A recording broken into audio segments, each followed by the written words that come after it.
Welcome, everybody, to Summit Point Raceway, Summit Point Motorsports Park. It is the 2025 Rock the Summit presented by the Founders Region, PCA Potomac of the Porsche Club of America.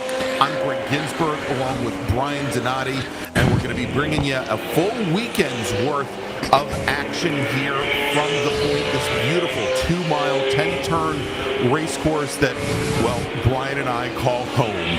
And it's going to be an exciting weekend of racing. The weather is supposed to be absolutely gorgeous, Brian. And we're going to start things off today with some qualifying and then our very first race of the weekend. Good morning, Brian. Good afternoon, Brian. I was going to say, we're in the afternoon right now. And I don't know where we are. And I tell you what, Greg, as cars are just now going on course, you can sit there and see on your screen, you talked about this racetrack being home. Well, this racetrack has a lot of flow to it. We've talked about this many, many times. You've got to be able to get through certain parts of this racetrack if you want to make a good lap here. Some of these drivers have done it already, looking at practice times from yesterday and even today, this morning. Now we're going to get a little bit in the afternoon, going to get a little bit of heat in there. We'll see where those times go. Yeah, indeed. So we have 4 different sprint groups over the course of the weekend. We've got our silver group, which is out on course right now for their qualifying session, and we're going to have their race here today.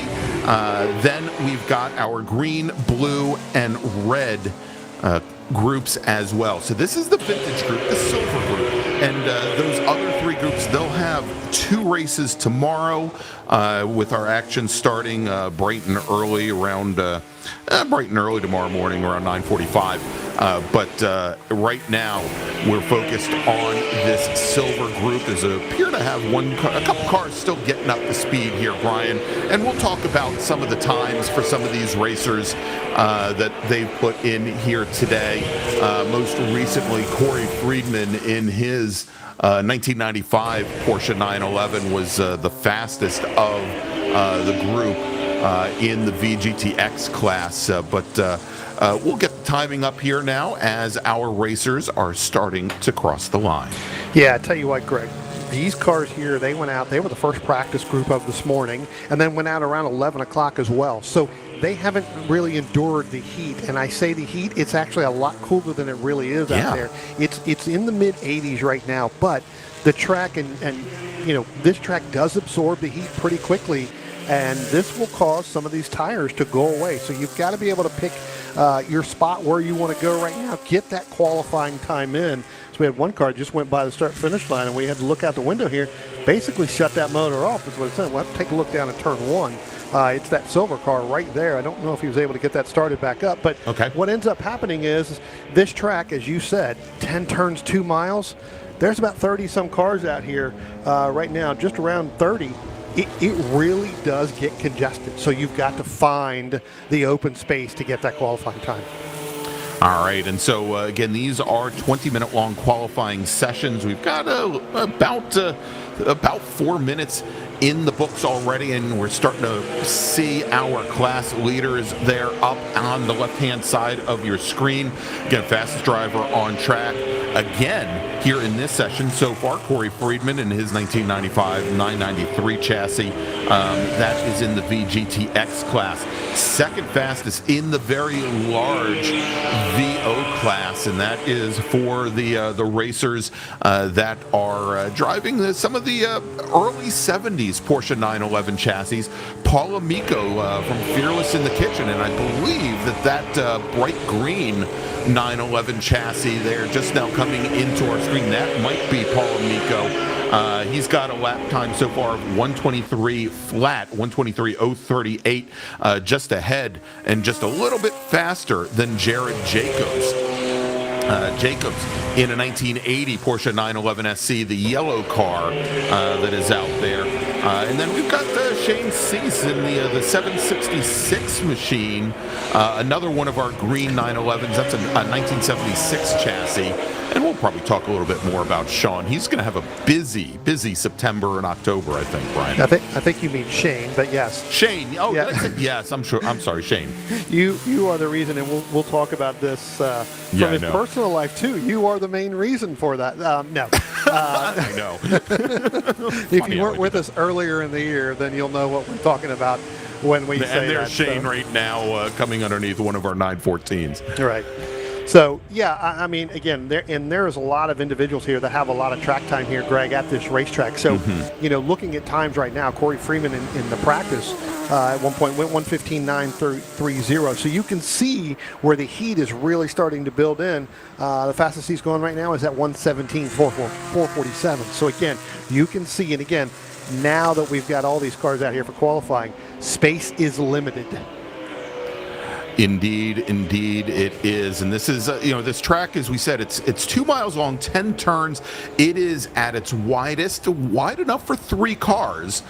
But the way that the track meanders at points makes it a little bit tighter for these racers to go side by side. And of course, this being qualifying, wanting to put in your fastest lap times, you don't want to be going for a long period of time side by side with other drivers here. You really want to be able to go either single file or maybe use that draft to your advantage. As we watch racers now coming down the fastest part of the course, down through the chute, turn number 4, which for many of these cars, definitely breaking 100 and probably close to 120 miles an hour. They've then got to slow down to about 45 miles an hour. So a very challenging part of the race course. Yeah, no, absolutely. And as we go through the weekend, you're going to see where cars that go down that hill, Greg, to the chute of turn 4 and then get down in turn 5. And we've got one car that's gone off down in turn number 1.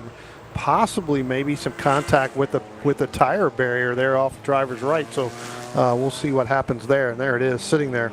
But Greg, we talked about this, again, as you come down the chute out of turn 4, by the time you get to turn, number 5 to make that left-hander, the track starts to come up a little bit.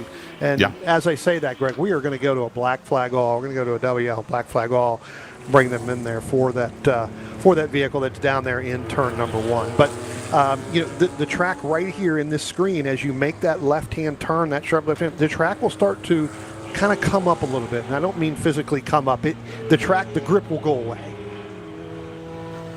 Yeah, absolutely. As the sun starts to get high in the sky, certainly this track, which hasn't been, I think the last time it was repaved was somewhere around 2015, 2016. Brian, it definitely, especially in this section of the track right here, the carousel, turns 6A and 6B, has a definite tendency to get greasy.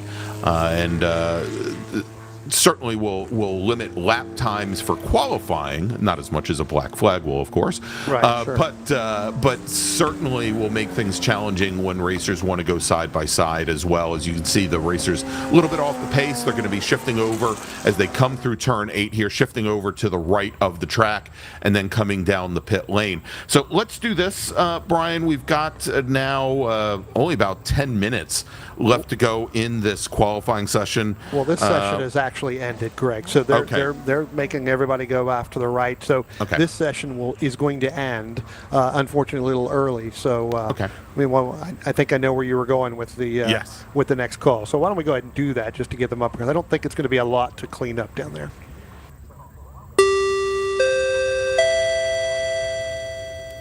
Attention in the paddock. Attention in the paddock. Green group, please head to the grid for qualifying.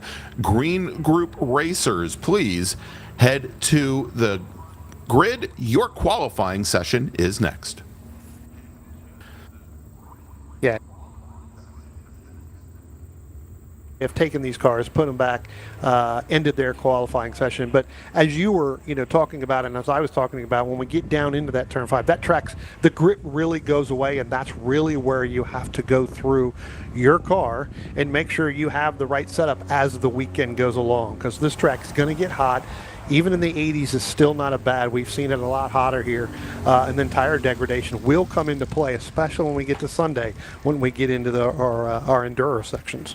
All right. Well, Brian, as the great folks with the emergency services teams here over at Summit Point are working to get that car cleared out, why don't we take a quick break? And when we come back, we'll have more qualifying action here from Summit Point Raceway. It's the 2025 Rock the Summit presented by the Founders Region, PCA Potomac region of the Porsche Club of America. We'll be right back.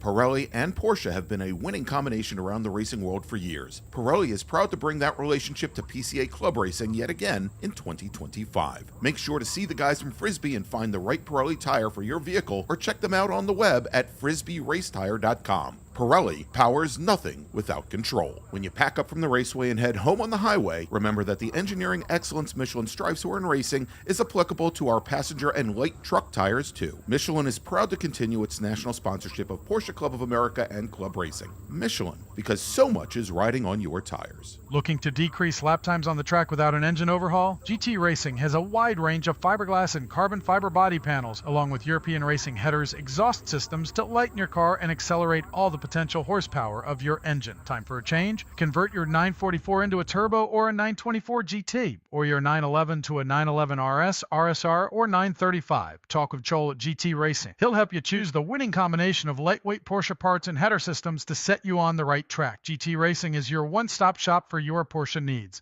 GT Racing is a national sponsor and proudly sponsors tech inspections at PCA Club races. GT Racing also sponsors the Best Prepared Car Award, a $100 gift certificate at each race. Call Joel at GT Racing today at 1-800-797-2911 or find us on the web at www.gt-racing.com. Our first club racing sponsor, Porsche Cars North America, funds the club racing news and sponsors the Workers' Choice Award, considered the most prestigious award given at a club race. Thank you to PCNA for offering vital support to our club racing program.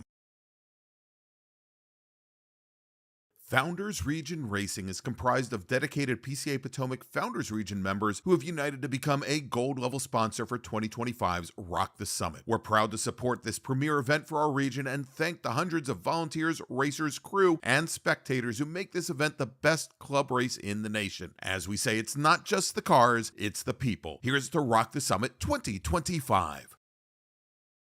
Kansas City region is excited to host their second annual club race in the rolling hills of the Ozarks. The 2025 Race the Roller Coaster Club Race will be held on September 27th and 28th at Ozark International Raceway. The challenging 3.97-mile, 19-quarter course has almost 1,500 feet of combined elevation change per lap. The track is in Gravois Mills, Missouri, a few hours from Kansas City. There will be 3 sprint races, one on Saturday, followed by a happy hour with drinks and refreshments, and 2 on Sunday. Both days will have charity parade laps during lunch and give friends and family a taste of the roller coaster. The points races at this club race will earn points towards the 2025 Mid-America Series as well as the 2025 PCA National Championship Points Series. Register at clubregistration.net.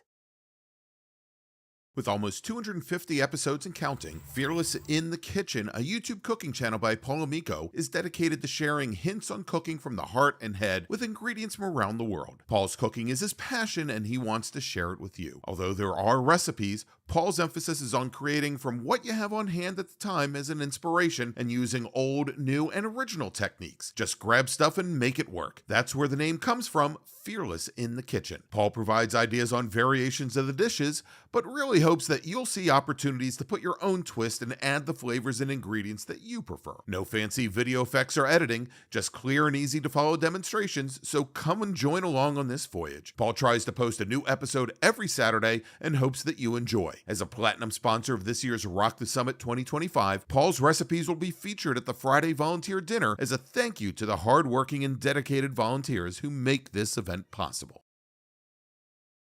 The last PCA East Coast race of the season is at Carolina Motorsports Park, October 17th through 19th. The Carolinas Challenge is held at the 2.3-mile road course that's about an hour south of Charlotte. The event will feature the Vintage Class runoffs, 3 sprint races, and a 65-minute endurance race on Sunday. Wind down after Friday's practice with a social presented by Narrow Escape Motorsports, and after Saturday's sprint races, enjoy the award ceremony in full Southern hospitality with music and barbecue. Visit clubregistration.net to sign up.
Welcome back to Summit Point Raceway, Summit Point Motorsports Park to be exact, for the 2025 edition of Rock the Summit, presented by the Founders Region of the PCA, Potomac Region. And this qualifying session for the green group, which are all comprised of spec Boxsters, presented by Essex Parts Services.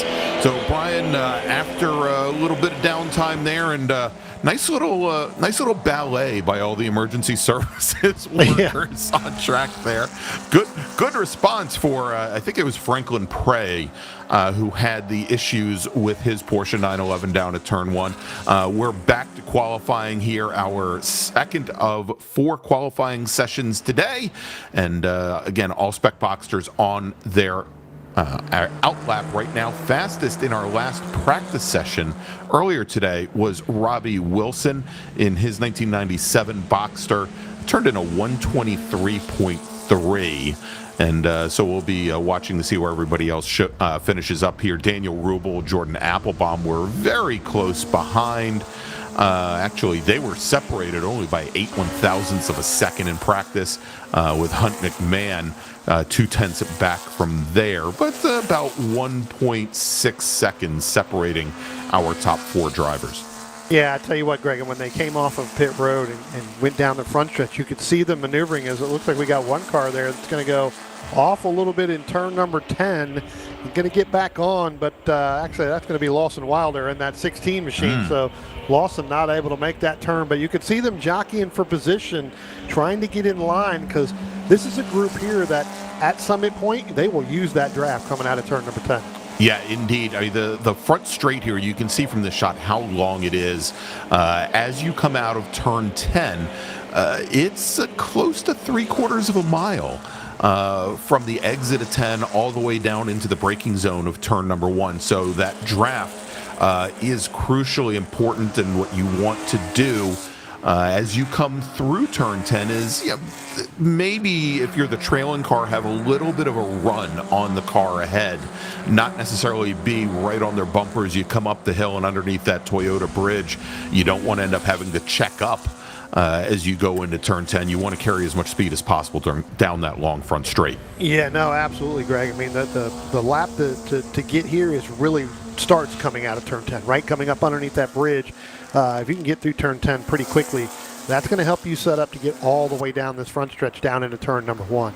And then as we get to the backside of the track, and we'll talk about this kind of later on, especially when you get through the carousel. We got another car going off there in turn number 10 as well, and that's going to be, I think that's going to be Applebaum in the 107. Oh, and he comes right across there. Yeah. Yeah, and he comes right across the driver's left, and Brian, that is not an uncommon occurrence here at Summit Point, that when you run a little bit wide there coming out of turn 10, a lot of drivers, they'll, as they try to save it, they'll crank the wheel over to the right, and what ends up happening is when that right front wheel ends up rejoining the pavement, it'll cause the car to shoot right back across the track. Yeah. And it looks like that's what happened to that driver. Thankfully, nobody following behind got caught up in that as well, though I'm sure a couple folks had to check up a little bit. But we've got a couple laps in the books already here, Brian. Let's take a look. Our fastest driver on track at the moment is Robbie Wilson with a 124.279. Hunt McMahon, who was 4th fastest in our last practice session, is about 0.7 back with a 124.9. Dan Rubel, and Dan was our 2nd fastest driver in the last practice session. At the moment, he's 3rd fastest, a 125.264, and then Sam Halabi, 126.529. And that's out of 16 drivers that we've got out on track. Yeah.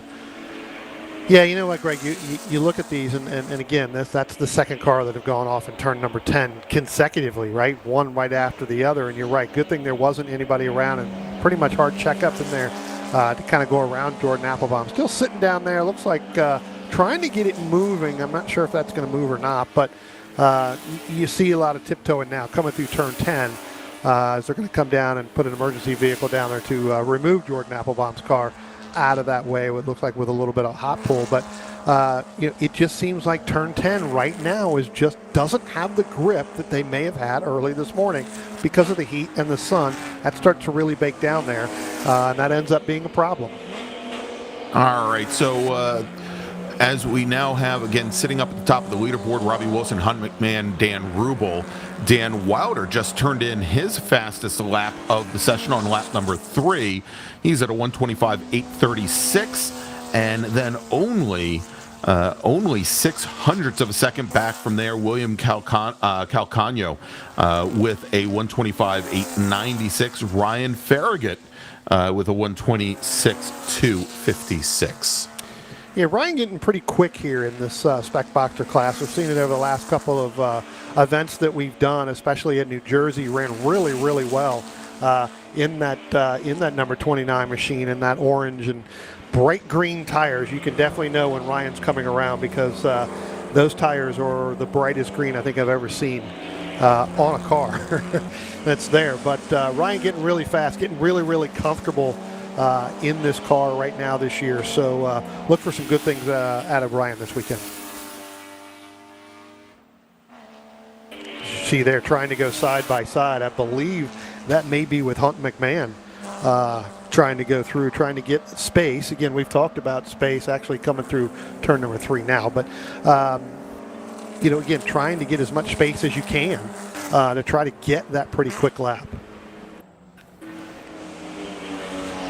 And, going side by side through turn 3, they're probably not going to lead to a fast lap. In a perfect world, that pass, it would have wanted to get that pass done down that short chute. But with these Spec Boxsters that are so close to performance owned, we've got a driver that obviously having some issues now with that machine. And Brian, given the Grateful Dead logo on the hood, is that I thought it might be Hoyt Amadon, but I don't think actually the 83 car possibly. He was running 8th fastest here in the session, and I'm fairly certain that is the cockroach car, or as he calls it, the cockroach car. And reason he calls it the cockroach is because it's been rebuilt many times over. And when he sent some info about himself and the car to us, Brian, he sent a photo of the car on its roof. Seemed like at that point in time during that race, that may have been the fastest lap it put in, right? I mean, it was it was up there, and I think you may be right. I think that may be Hoyt in that car. It did pull off down there. I don't know if he's going to continue around. Doesn't look like he's going to continue. I think he's probably going to pull off there. And we do have a gate over on that side. And I don't know if he went by. That's what we call Baker. There's another gate there that can be opened up and he can drive it out. Yeah, just past this camera here. Yeah, just so that he doesn't affect anybody else's timer lap, and actually that's not the case. He's sitting down there on the left-hand side. I can see the car. Yeah, exactly. Here, right up against the tire wall. Yeah, and that's unfortunate. Hoyt was the 2014 GTC2 national champion for Porsche Club of America and is representing Provost Motorsports. Hopefully they can resolve that issue, but that was a lot of white smoke, which also means probably a lot of oil that was burning up there. Yeah, or somewhat maybe unfortunate for that maybe six-cylinder. Even some of the rear end as well. It looked like. Tell you what, Greg, why don't we go ahead and since we're got about 10 minutes left, why don't we make our first call to the grid for our next group? Sounds good.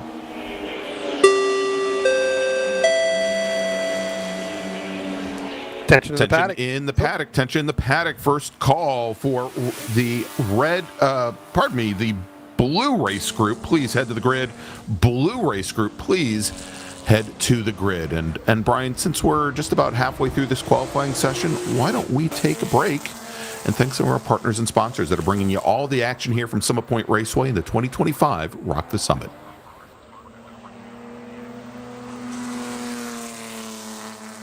Hankook Tire. We strive to create a universal moment when the car and driver become one. Our aim is to develop a safer, more pleasant, and more comfortable driving experience from the moment the driver turns on the engine. Through strong braking power, smooth handling, driving comfort, and guaranteed safety, Hankook products deliver an authentic driving experience beyond mobility. Our tires provide total control of speed and direction while ensuring safety and comfort on the road. Embrace driving emotion and embrace the feel and excitement of being behind the wheel with Hankook Tire. Hankook competition tires are the perfect match of performance and longevity. Visit HankookMotorsports.com to buy today.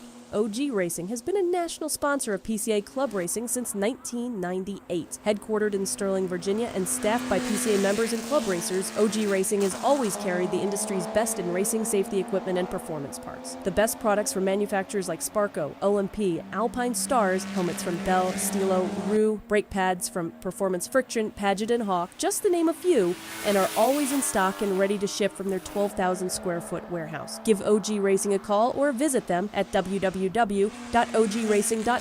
and sign up for their newsletter. We're not just a one-off experience, we're a call to freedom. We're a place in people's minds where everyone can unleash their wild side with a passport to a world of possibilities, a spirit that breaks all the rules, uniting the famously bold and spirited essence of tequila from Mexico with the much-loved richness of peanut butter. Manabal is the bold embodiment of the party animal within us all. Here is where the ethics starts. Tequila can be purchased nationwide at manabaltequila.com. Club Reg is a supporter of PCA Club Racing and the provider of all registration for each of our races. ClubRegistration.net is a unique service because we put all of our customers first. You can use our services for free or with a small credit card handling fee. How can you go wrong? Included with both are custom solutions tailored to meet your needs. Find out more information at ClubRegistration.net.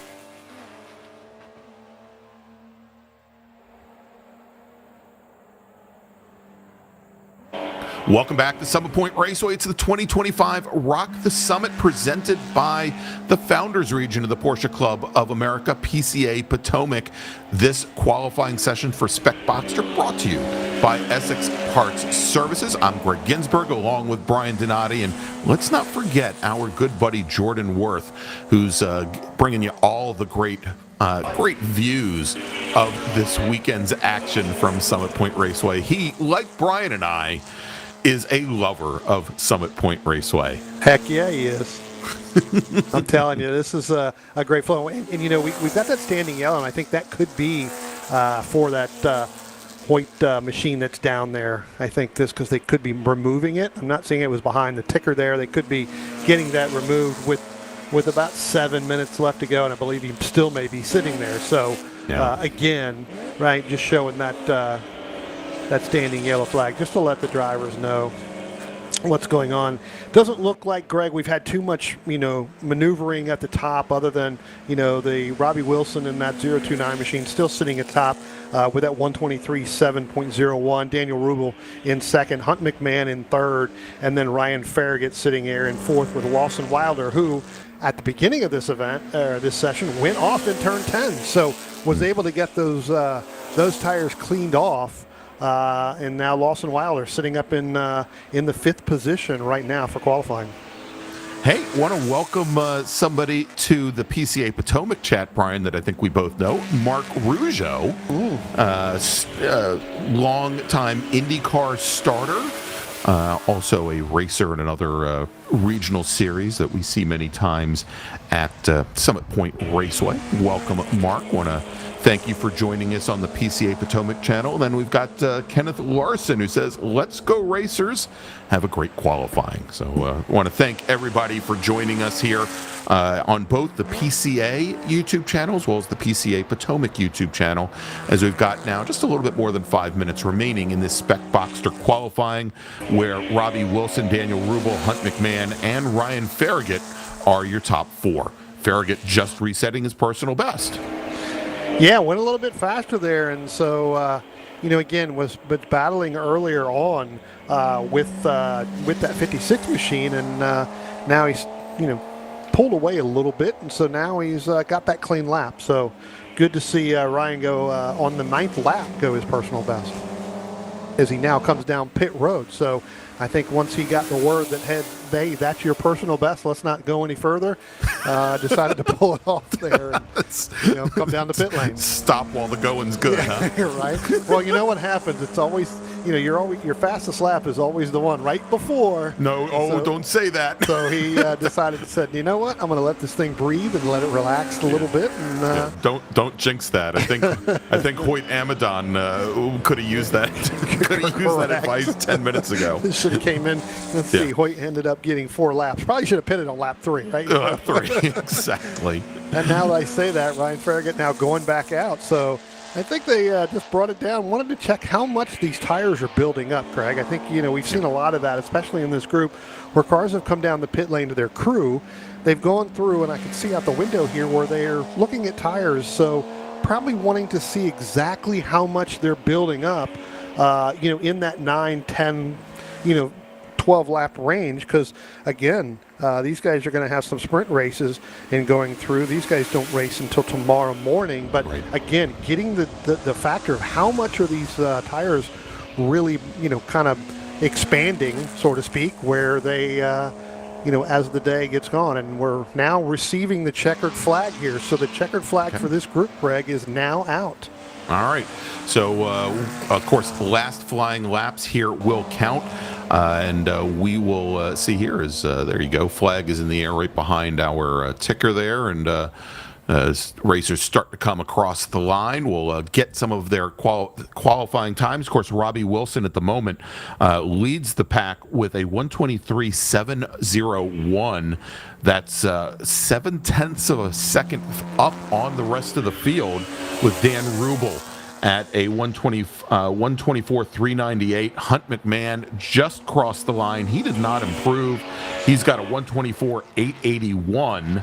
That's 1.1 seconds back from provisional pole sitter Wilson. Then with Ryan Farragut fourth, another about 3/4 of a second back from McMahon, a 1:25.621. And I believe all of these racers, there you go, have taken the checkered flag. So we've got a couple more, I think, Brian, waiting for them to come across the line. But I think we've got the majority of the field here. So it's Wilson, Rubel, McMahon, Farragut, Wilder, Calcagno, Sam Halabi, Hoyt Amadon, who's 8th fastest. We'll see if he can get his car ready to go for tomorrow morning's race. Peter Kaufman, Ian Bryant, rounding out the top 10. And so our Spec Boxster's first race of the weekend, Brian, is going to be tomorrow morning, Saturday morning, 10:30 a.m. Eastern Time. Yeah, I tell you what, they are going to be, again, getting the benefit of having to sit down, taking the rest of the day off after this, and then getting ready for tomorrow. And the weather should be a lot cooler, so these cars should go a little bit faster. Indeed. All right, Brian, let's make another call to the grid for our next group.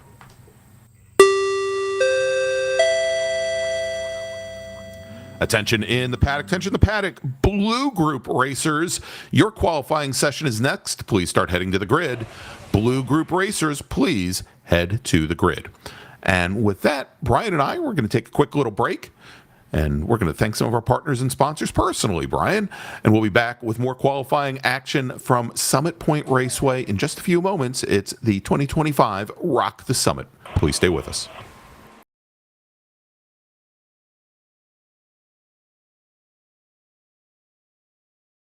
At Foundry Wealth Advisors, we believe that every client deserves our full and focused attention, the kind of attention required for smarter decision-making and effective goals-based financial planning. The atmosphere at Foundry Wealth Advisors is one of camaraderie and collaboration. Our people work together intensely, giving you a top-to-bottom, big-picture perspective. At Foundry Wealth Advisors, we view wealth management differently. To us, it's not only about investing your money, it's about investing in a relationship. Redefining wealth management means we really get to know our clients, their businesses and their needs, and that we take a bird's eye view of your financial picture. Ask the right questions and hard work to help you understand the issues and risks you face. Our clients call us their financial therapists or their personal CFOs, but no matter how they describe us, it's clear they're experiencing a different way of working. By remaining in continual contact and checking frequently, we're able to achieve the type of working relationship where there are no surprises, which means our clients are able to make a more informed decision in achieving their goals. Foundry Wealth Advisors is proud to be a platinum sponsor of this year's Rock the Summit 2025,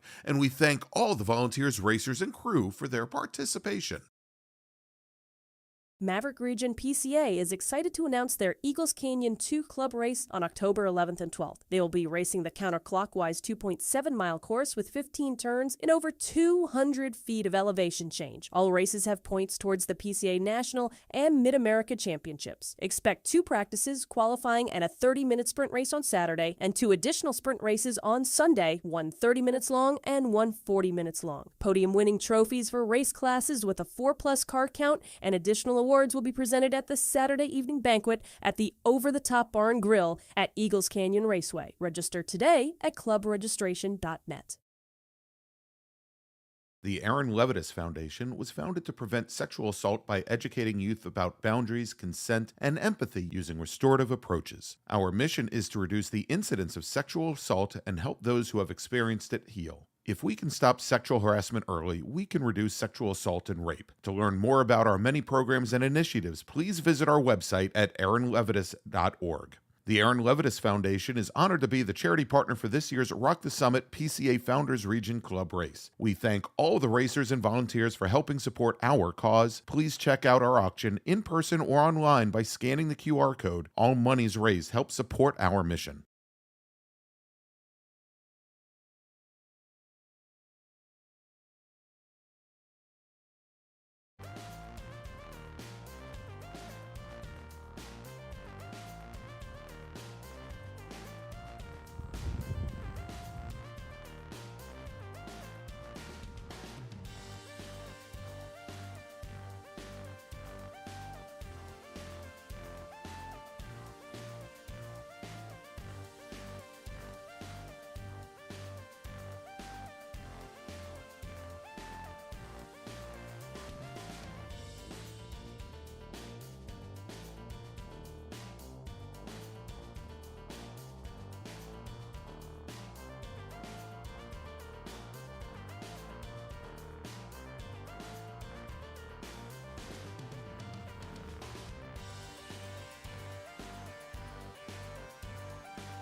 Welcome back to Summit Point Raceway. It's the 2025 Rock the Summit presented by PCA Potomac, the founders region of the Porsche Club of America.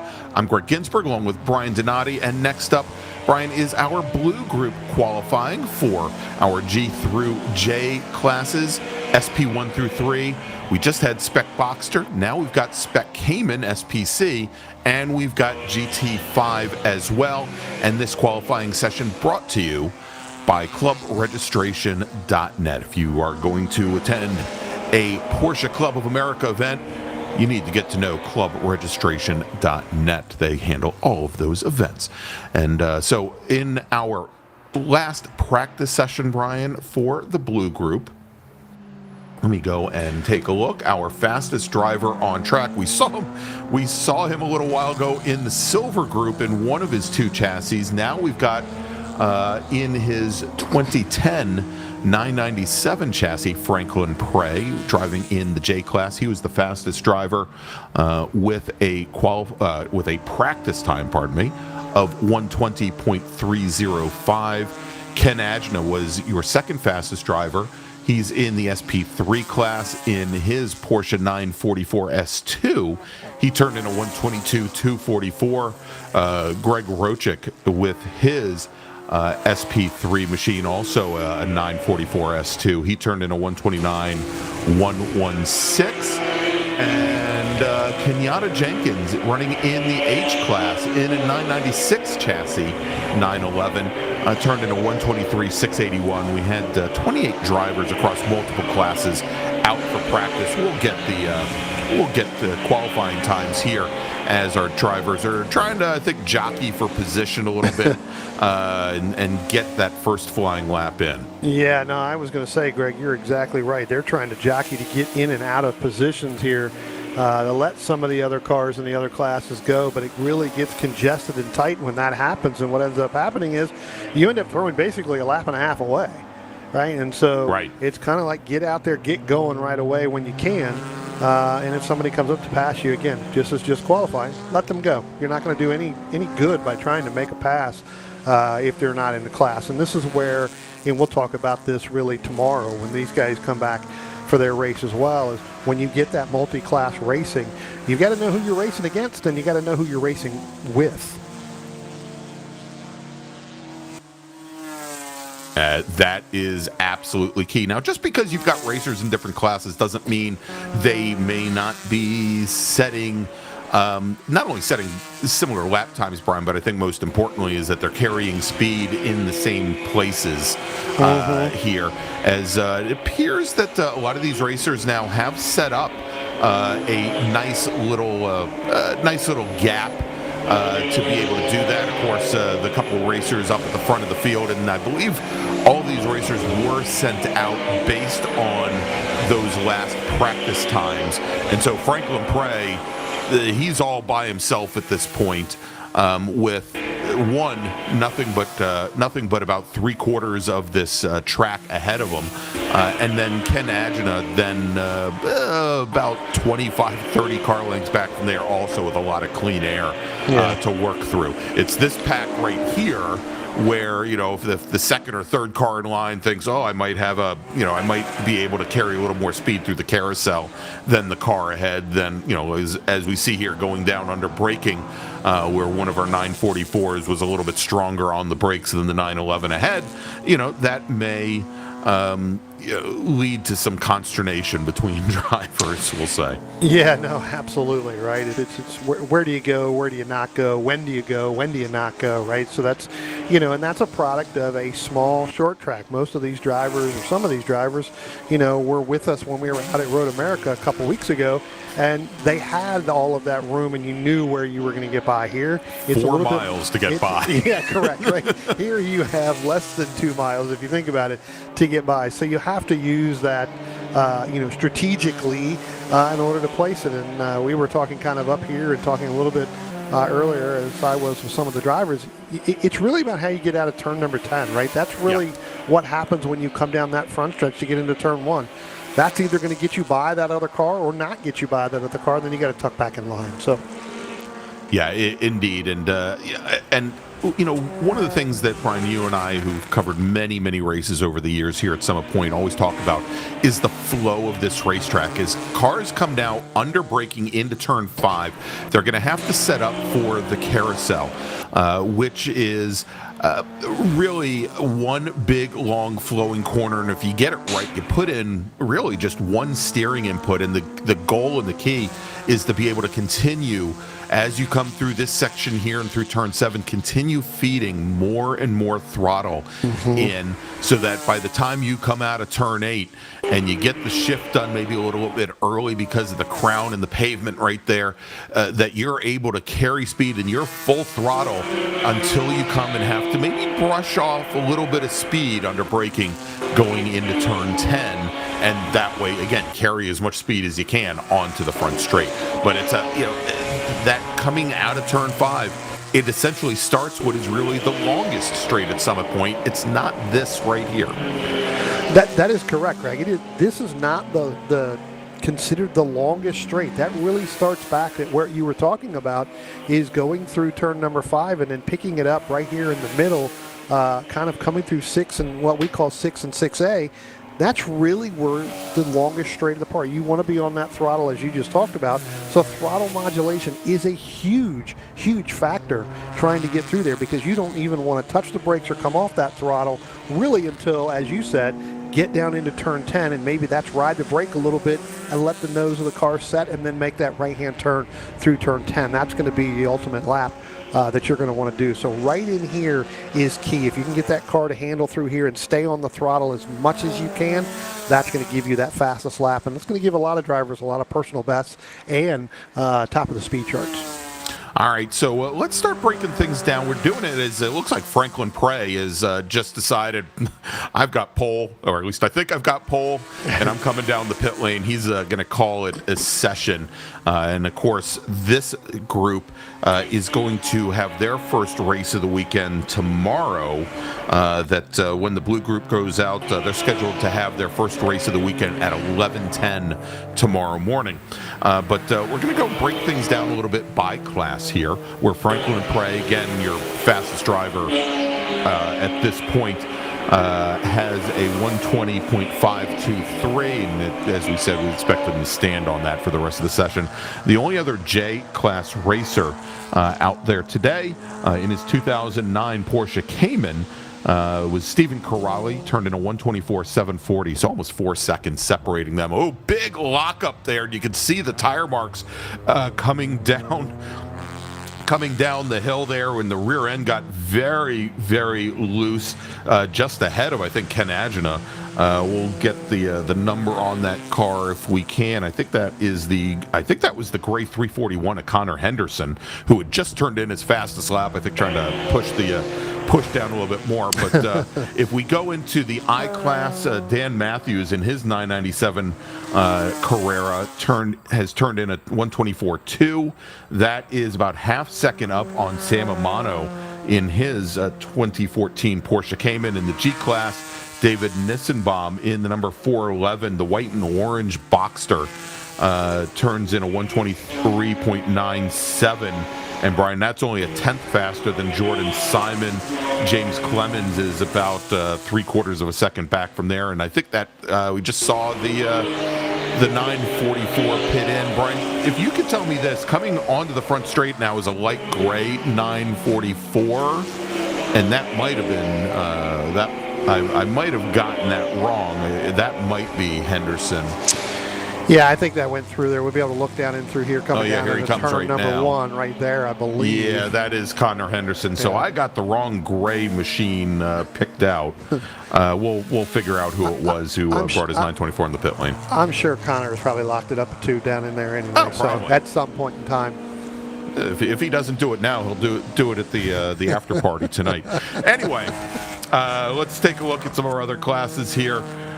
We also have in Spec Cayman, Dominic Belvedere in the silver number 556 Cayman, 121.841, with Waleed Shahadi in the gray 06 Cayman, about a second back from there, Andrew Murphy about another 2 seconds back. So about 3 seconds separating our 3 Spec Cayman racers, and an SP3 Greg Rochick now in the red Porsche 944, who I think was just about to come into our view. He's your fastest SP3 racer. He's actually he's actually picked up a lot of time since practice, Brian, and he is now almost 0.3 of a second faster than Ken Agina, with Steven Wilson another 2.6 seconds back from there. And then Connor Henderson, who was running third fastest, he now falls back to fourth fastest. Well, he definitely had a little bit of an excursion as well going down into turn number 5. So got heavy on the brakes there, went 4 wheels off. I think he was able to continue is basically the call that came across. But right after we got done talking about him, he decided to go and prove us right. And made that turn down into turn 5. That car got really, really light in the rear end, and basically just kind of did everything he can to get through turn 5. But was able to go off a little bit to the right and able to continue. So no harm there. Just basically again throws the lap away.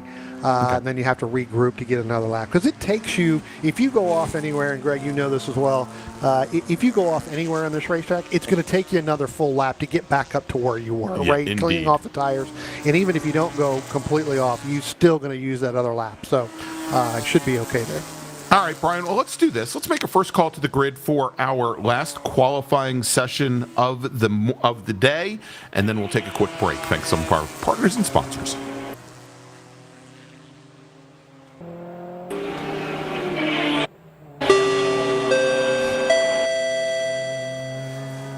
Attention in the paddock, attention in the paddock. Red Group drivers, please start heading to the grid. Your qualifying session is next. Red Group drivers, please head to the grid. And with that, we'll take a quick break. We'll be back here with more action from Summit Point Raceway in just a few moments. It's the 2025 Rock the Summit.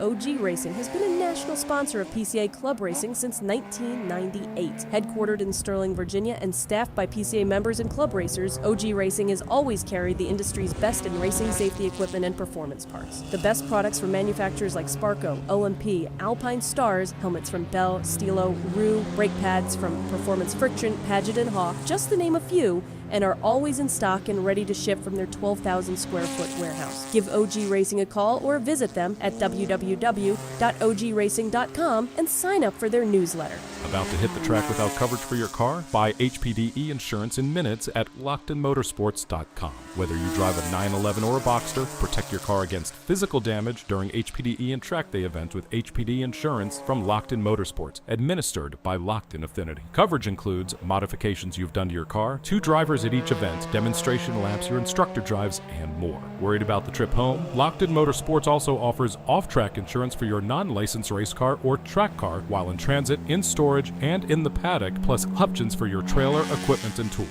Insure your Porsche today at LockedInMotorsports.com. Miller's Oils is proud to be a Porsche Club Racing sponsor and to work with Racer's Edge as their North American distributor. Miller's Oils has been blending oil since 1887 and has an extensive product line for virtually every street or racetrack application. The technology implemented in Miller's engine oil and gear oils protects the wear surfaces of your engine and gear train on a microscopic level, significantly reducing friction and increasing the life of your engine and gear train. We encourage you to try Miller's and judge for yourself with the help of an oil sample analysis. As they say, the proof is in the pudding.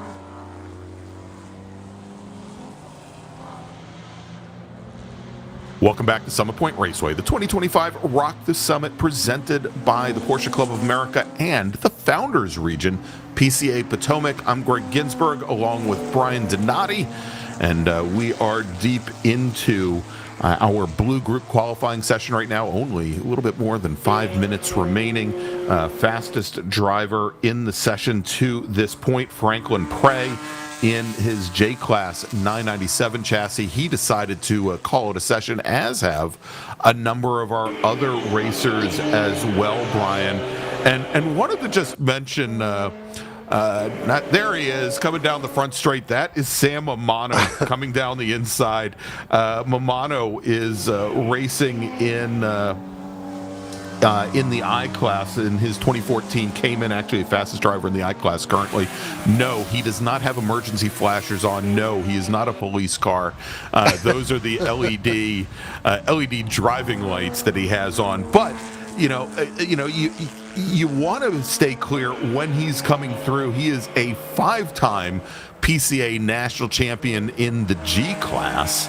And, of course, he's driving that machine right now, prepared by Exton Motorsports and sponsored by Tear-Offs Now and Tear-Offs Now windshield protection. Maybe if we put some of that on the front of those driving lights, it wouldn't freak me out so much. Yeah, I think the camera just picks, the camera looked like it picks it up. When I looking out the window here, when he's driving down the front stretch, you don't see that, but the camera kind of picks that up. But it is kind of neat to see. Is like every time you come up on somebody, it's like, well, there's Sam. He's flashing the lights, get out of his way. And just as we say that here, he comes down the pit lane. So that's right. Looks like maybe those are the pit lane limiter lights. Who knows? Maybe. He's got a pretty quick limiter when he's out on the racetrack then, because that's pretty quick. Cause, you talked about this earlier on. Franklin Prey went down pit road. Looks like he did go back out and get. Well, actually, he did not. So he did not go back out. I'm showing him as only having completed 4 laps. Brian, yeah, so I think he kind of sat on pit road for a while, and attention to the crew. And again, as I told you before, when we were talking about the Spec Boxer class, is that a lot of drivers coming down, getting their crews to check temperatures, check the tire pressure, see how much they're expanding up and blowing up, because as we get into a 30-minute race, or when we get into Sunday when we talk about the enduros, that's really going to matter, especially here on a smaller, more tight-knit track. And there we go. Connor Henderson bringing his car. A lot of our racers, with only about 3 minutes remaining in the qualifying session, starting to bring their cars down the pit lane, kind of realizing that perhaps they've heated the tires up to the point where they're not going to, cars starting to get a little loose and a little slippy, and maybe not going to turn in fast laps at this point. That said, a lot of our drivers on track right now, they may be putting in the laps. Seat time is king, and the more that they get accustomed to a track that they maybe haven't raced on very much, Brian, will serve them well when this group goes racing. Again, the blue group will be racing starting at 11:10 tomorrow. That will be the first of 2 races for them tomorrow. Over in the ME1 class that I don't believe we talked about earlier, Frank Osborne, currently your fastest racer in his 2004 Boxster. That's the orange Boxster, and I believe he may still be out there putting in laps. Chris Fahey in the 353 2002 Boxster. That's the silver car. Second fastest. He's about 15 hundredths of a second back from Osborne. And then we've got Gene Raimondi. He is in the blue 078 Boxster. He's only 5/100ths of a second off of Chris Fahey's time. So I'm sure, and I think he's still out there as well. I think he, if he knows that, and if he's had crew tell him that in his ear, he's going to want to try and push to the very end to work ahead of Chris Fahey. Well, the end is now. So the checkered flag is now out. So a lot of these drivers have seen the checkered flag, and a lot of these, especially coming up out of turn 9, have not taken that. So if that was on his lap at this point, when he comes around, this will be the last lap. So if he's going to get it done, he's got to get it done pretty quickly. As most of our group is either already on pit lane or has now taken the checkered flag. So these last couple drivers that are topping the hill here, getting ready to come down at turn 1, they should be the last cars. So. All right. Yeah, and I think one of them, actually, I was going to say, I thought it was David Nissenbaum. That is one of our Boxsters, probably not the Boxster, I take that back. That's one of our 944s, and I believe that's, I think that's either Greg Rochick or Damon DeCastro in the red and white machine. I think that actually was Greg Rochick, who's about a quarter of a second off of Ken Agnaw's best qualifying time in SP3. And there you go, is all of our other racers now, they have seen the checkered flag. So let's quickly break things down here. Actually, before I go and break these down by class, Brian, let me make another call to the grid for our next qualifying group.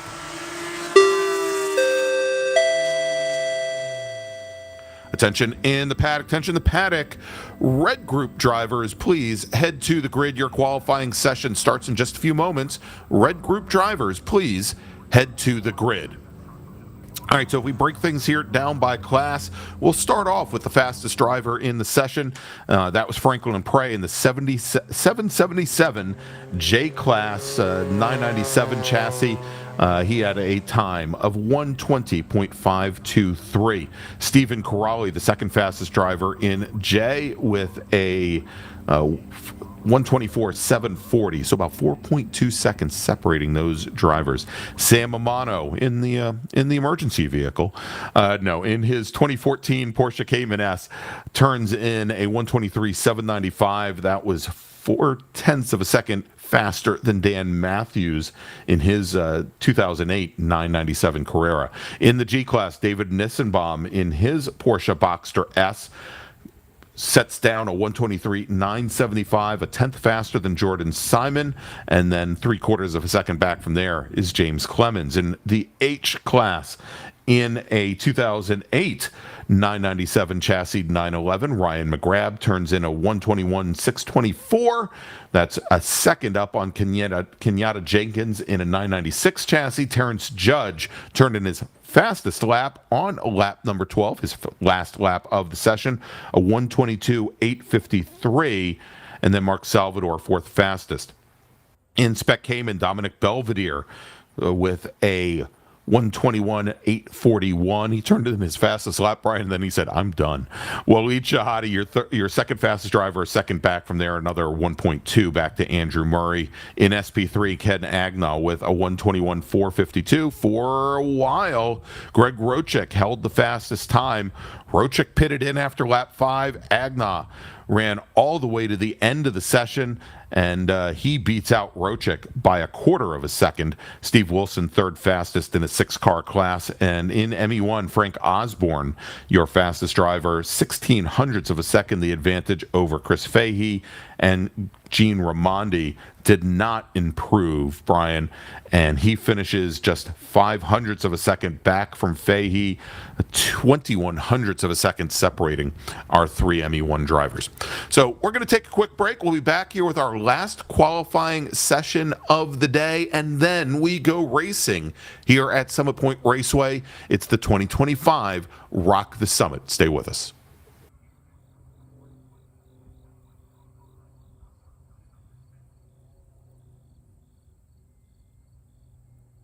Located in Gaithersburg, Maryland, and serving the entire Washington, D.C. metro area for over 20 years, Europro's Collision Center is a family-owned and operated business specializing in high-end European and Asian collision repair. Their owner, Derek Ford, and his team of highly trained certified technicians are dedicated to providing exceptional service and ensuring that your vehicle receives the highest level of care. As a certified collision center for Porsche, Audi, and Lexus, and accepting all major insurance coverage, Europros is well known for its expertise in luxury vehicles, utilizing state-of-the-art equipment and techniques in conjunction with OEM parts to ensure quality repairs and customer satisfaction, returning your vehicle to pre-accident condition. To find out more, visit them at europroscollisioncenter.com or call them at 301-977-7475. As a gold sponsor of this year's Rock the Summit 2025, Europro's Collision Center is pleased to support PCA Club Racing and this premier annual event.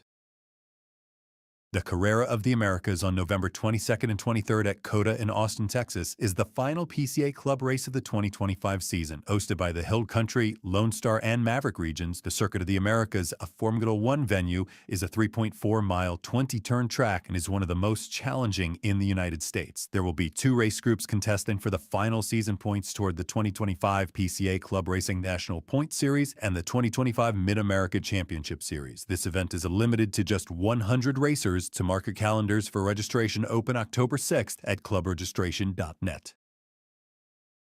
Radial Tire Company is your trusted provider of high-quality, new tires, custom aftermarket wheels, and tire repair and maintenance services. We are dedicated to giving you the very best tire experience, focusing on upfront and honest quotes, timely response to issues, and quality products and parts. Since 1976, Radial Tire Company has provided the Washington, D.C. area, including Bethesda, Arlington, Washington, and surrounding areas with quality tires and the most exemplary service. We have earned a reputation as the premier specialist in hard-to-find performance tire and wheel applications, stocking tires from all top manufacturers for whatever you drive, from small economy cars to SUVs and trucks. Our mission is to assist you in getting the most out of your tires and car. For more information, visit radialtirecompany.com or call them at 301-585-2740. Radial Tire Company is pleased to provide gold-level sponsorship to this year's Rock the Summit 2025. Thank you to all the volunteers who make this year's event such a success.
It's Rock the Summit here at Summit Point Motorsports Park, the PCA Club Race presented by the Founders Region of the Porsche Club, PCA Potomac. I'm Greg Ginsberg along with Brian Donati, and starting here now, our final qualifying session of the day. This is our red group for GTA 3 and 4, GTB1, pardon me, GTC 3 through 8, GTD 1 through 3, GTP 2, and GT3.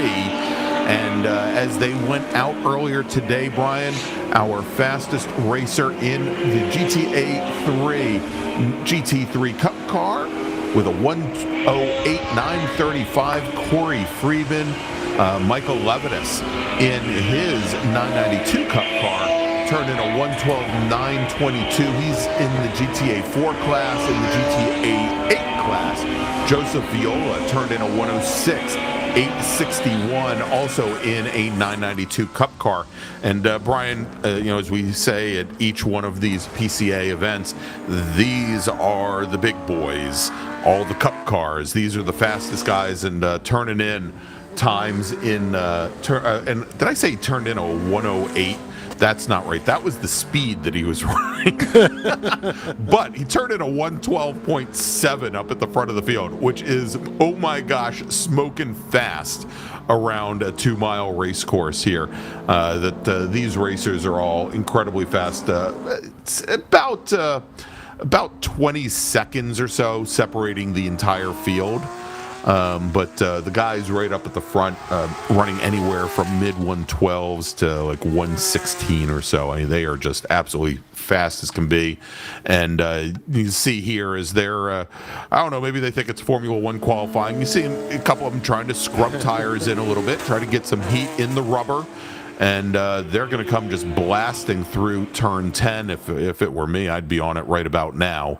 Since this isn't a race, it's not practice, Brian. It's not just practice. It's qualifying. That's great. We're not talking about practice here. We're talking about qualifying here. And it's actually Joseph Viola was the one kind of holding the entire group up because, Michael Levis, Corey Freeman, they kind of took off, right? So they're all the way now through turn number 3. Viola in that group just now getting down into turn 1. So a little bit of a backup there. Yeah, and you can see, I think, a couple of folks already with thoughts of getting around some of those racers. We just saw David Dunnigan. He's in the darker blue Porsche with the Gulf logo on the I guess we'll call it the frunk. He's in the GTC 6 class. He was your 2021 GTC 4 national champion. I think he had enough of that outlap and a half because essentially everybody's throwing this lap away too. Sure. That they're not going to get fast laps. They just now need to get some heat in the tires. And lap number 3 is going to be the first flying lap that they're all going to have. Yeah, no, absolutely. I mean, you're basically, as you just said, right, they're going to throw away 2 laps here. Really, more than likely the first 2.5 minutes, of this session as Corey Freeman goes by the start-finish line. He's at that 1:13.7. So, again, Corey getting the most out of his car. But, Greg, you were talking about the best lap speed. That's kind of the average of the lap time, right? That's kind of where that is. I guarantee you they're doing about 150 to 160 down into turn 1, coming out of turn number 10. So they're really getting it through there as much as they can past the start-finish line. Yeah, indeed. And so with these cars here, now luckily with these, for the most part with these Cup cars, the GT4 RS Club Sport's a little bit different since they are a mid-engine. Versus having the engine out over the back, over the axle like the Cup cars do. But the big difference that we're going to see in this group compared to some of the earlier groups is down in that carousel area. Once they get down hard under braking into turn 5, and through this section here, it is going to really be, and you can see some of the cars, and actually there you go, that's David Dunnigan, looked to be a little bit off speed. Throttle application, I said, you keep feeding in throttle down here. Well, you keep feeding in a lot of throttle and you're going to have the rear end step around on you down here. You have to be a lot more judicious, a lot more careful, a lot smoother with the throttle than some of the lower horsepower cars were. Yeah, you've got to really let that car drive, kind of roll through some of those corners back here in the back. especially going through 6. And then when you get to 7 and kind of 8, you're kind of letting the car roll and then getting back on the throttle, as quickly as you can.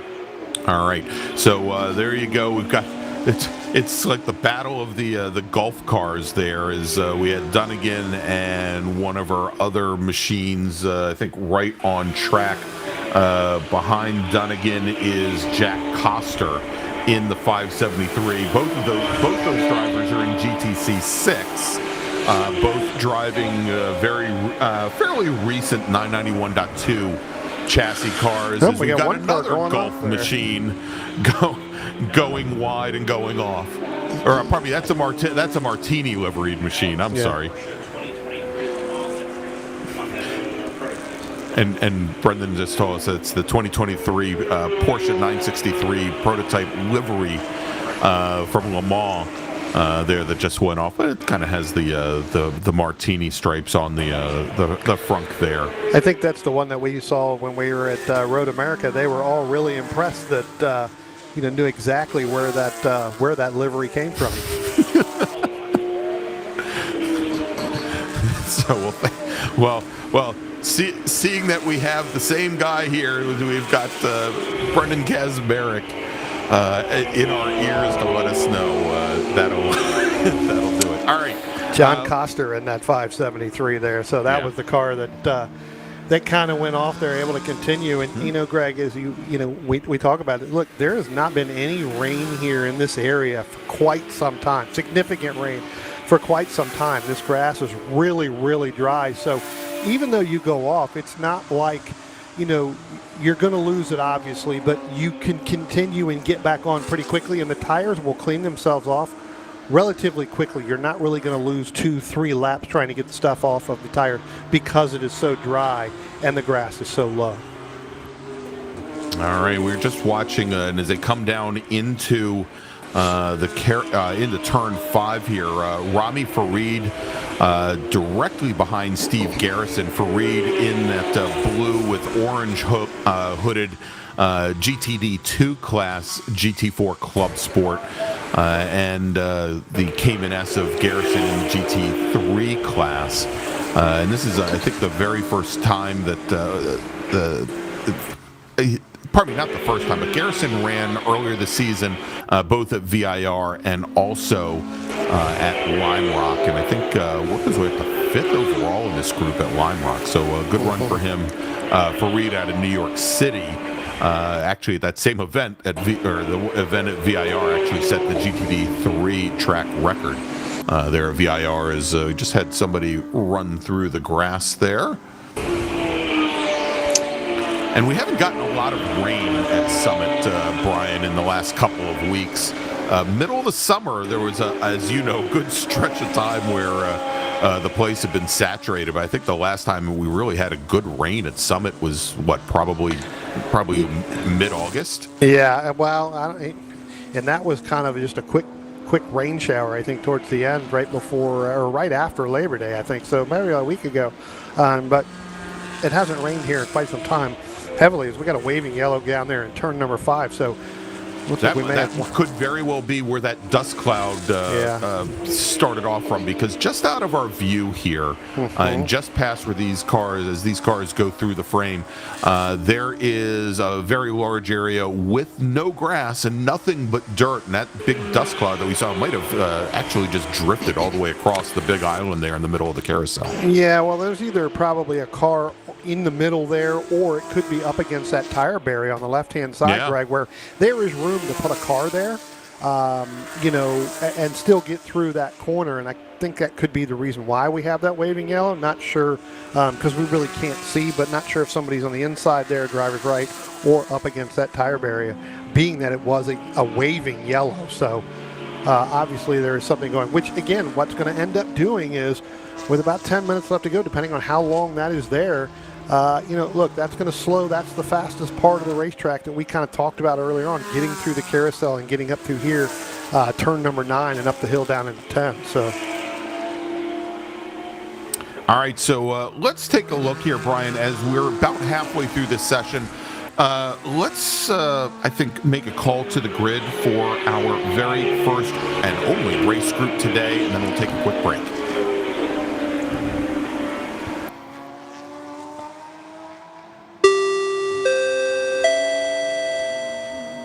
Attention in the paddock, attention in the paddock. Silver Group drivers, please start heading to the grid. Your race starting next. Silver Group racers, please head to the grid. Your first race of the weekend starting in just a few moments. And so we're going to take a quick break. We'll be back here in just a few moments with more action from Summit Point Raceway. This is the 2025 Rock the Summit presented by the PCA Potomac region. We'll be right back.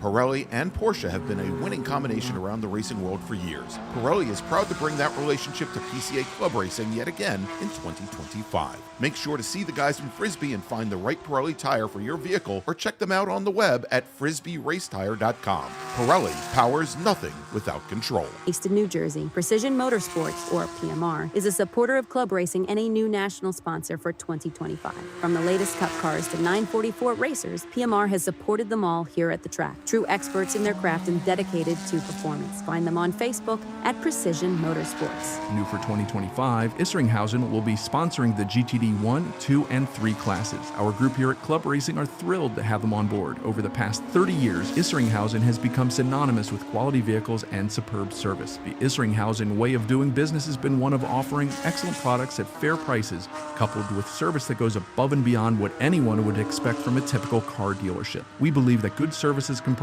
of two components: a willing and helpful attitude, accompanied by competency in your field. We try to support an environment where each person who works here strives to serve each customer as they wish to be served, with dignity and respect. Because of these core values, Isringhausen has become and will continue to be a leading example in the industry.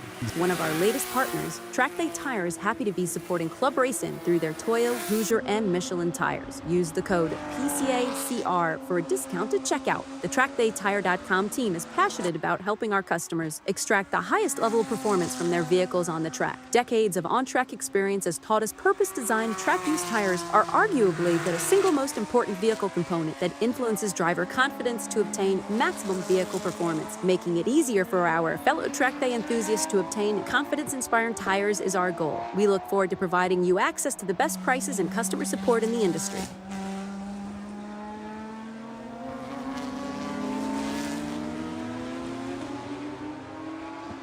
Welcome back, everybody, to 2025 Rock the Summit, presented by the PCA Potomac region of the Porsche Club of America, and this qualifying session presented by the Peanut Butter Tequila of Manabal Tequila.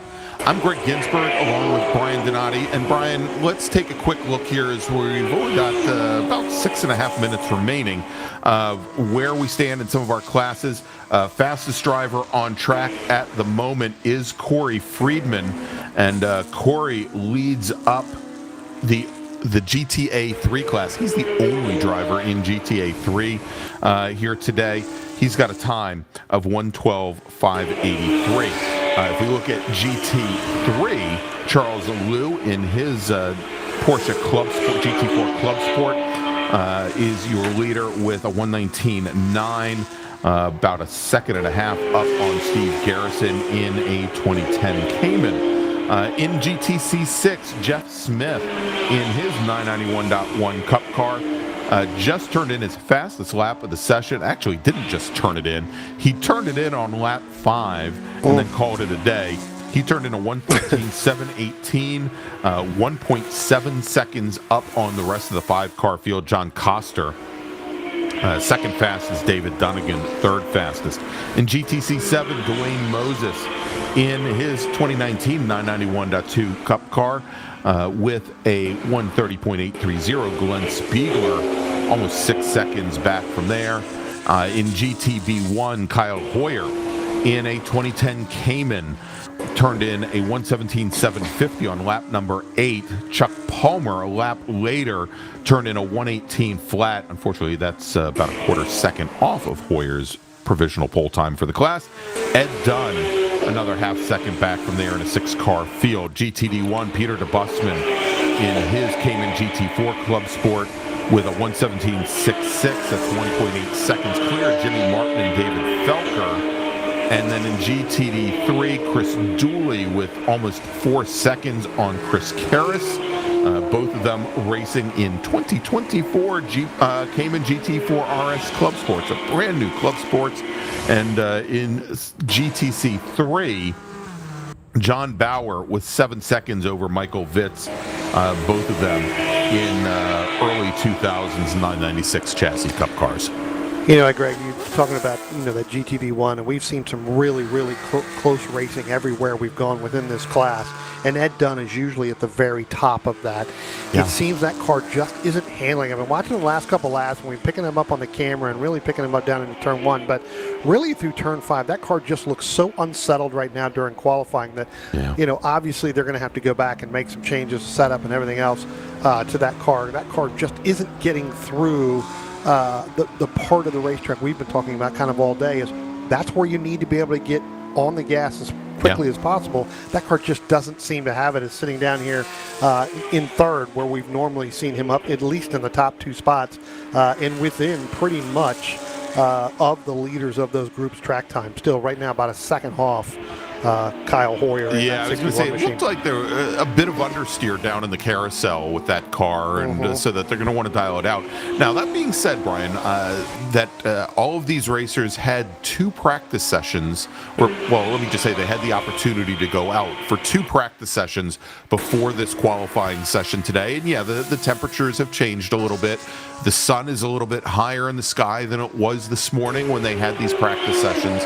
But they've had some time to, generally start dialing some things in. But I would suspect, this isn't Formula One. These cars aren't under park for May, that they can go and make adjustments to rebound and compression on these shocks and get the car maybe in better shape for tomorrow. That being said, this red group, Brian, they're not going to be racing today. This is their last session today. They're going to be on track almost at high noon tomorrow. 11:50 tomorrow morning is when their first race of the weekend is scheduled to start.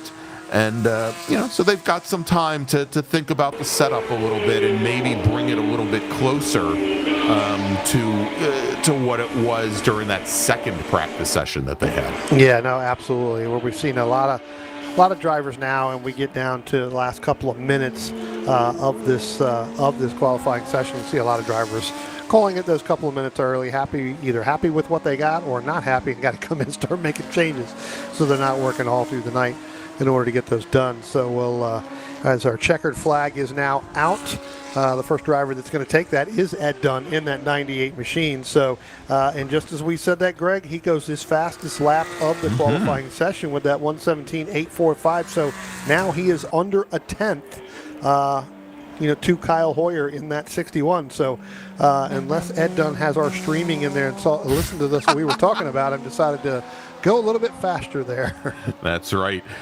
Chuck Palmer, who now is third fastest in that GTB1 class, does not improve. But Brian, the top 3 in GTB1 separated by less than a quarter of a second, 22/100ths of a second. In GTC6, where Jeff Smith is your fastest driver, he's got 1.7 seconds on the rest of the GTC6 field. In GT3, Charles Liu, almost a second and a half over Steve Garrison. They are the only 2 drivers in that class. In GTD1, Peter DeBusman with 1.8 seconds over Jimmy Martin in a 3-car field. GTD3, Chris Dooley with 3.5 seconds over Chris Karras. GTC3, John Bauer, your fastest driver in the class. Michael Vitz, second fastest. And we've got a number of classes where there's only a single entry. We haven't really mentioned James Wilson in his GT4 RS Club Sport, our sole GT2 racer. He turned in a 1:19.5. And that was good for, I think, 19th fastest overall. Chip Santos with a 1:23.574, your sole GTC 4 driver. Michael Levitas in GTA 4. I think it bears mentioning that we talk about Michael Levitas because we didn't mention him before. He's the only driver in GTA 4, but he was the second fastest driver on track. He'll be starting on the outside of the front row when they race tomorrow. Rami Farid in his GTD 2 Cayman Club Sport turned in a 1:16.672. He's your only GTD 2 driver, and he was ninth fastest in the group overall. And then Joseph Viola in GTC 8 in his 992 Cup car with a 1:13.610. And Joseph was your third fastest driver overall. So again, not competing with another car in class, but just absolutely smoking fast out there at a 1:13. He was only about a quarter of a second off of Levitas's times. Yep. All right, let's make another call to the grid for our first and only race today, Brian, and then we'll take a little break.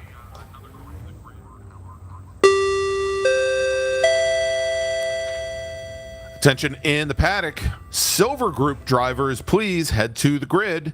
Silver Group drivers, please head to the grid. Your first race of the weekend starting in just a few moments. And with that, Brian and I are going to take a quick break. Thanks to our partners and sponsors. And when we come back, we'll be racing here at Summit Point Raceway. It's the 2025 Rock the Summit presented by the PCA Potomac region, the founders region of the Porsche Club of America.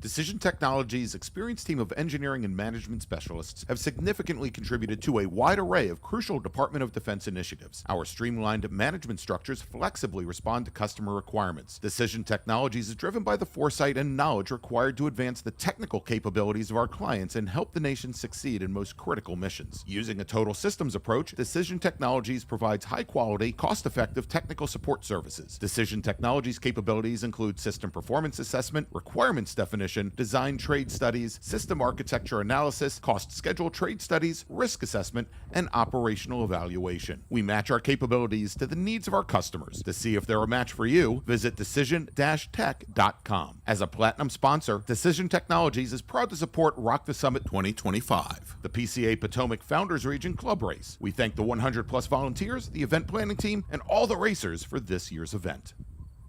Get ready for Rocky Mountain Thunder, the PCA race at High Plains Raceway in Colorado on September 20th and 21st. Rocky Mountain Region hosted the very first PCA club race in 1992 at Second Creek Racetrack, and the members of the Rocky Mountain Region take pride in this historic event. The region has run the race at Second Creek, at Pueblo Motorsports Park, and now at High Plains Raceway. This race will earn points towards the 2025 Mid-America Series, the 2025 West Coast Series, as well as the 2025 PCA National Championship Point Series. The race weekend will feature two 30-minute sprint races on Saturday and a 65-minute endurance race on Sunday. Registration can be found at clubregistration.net.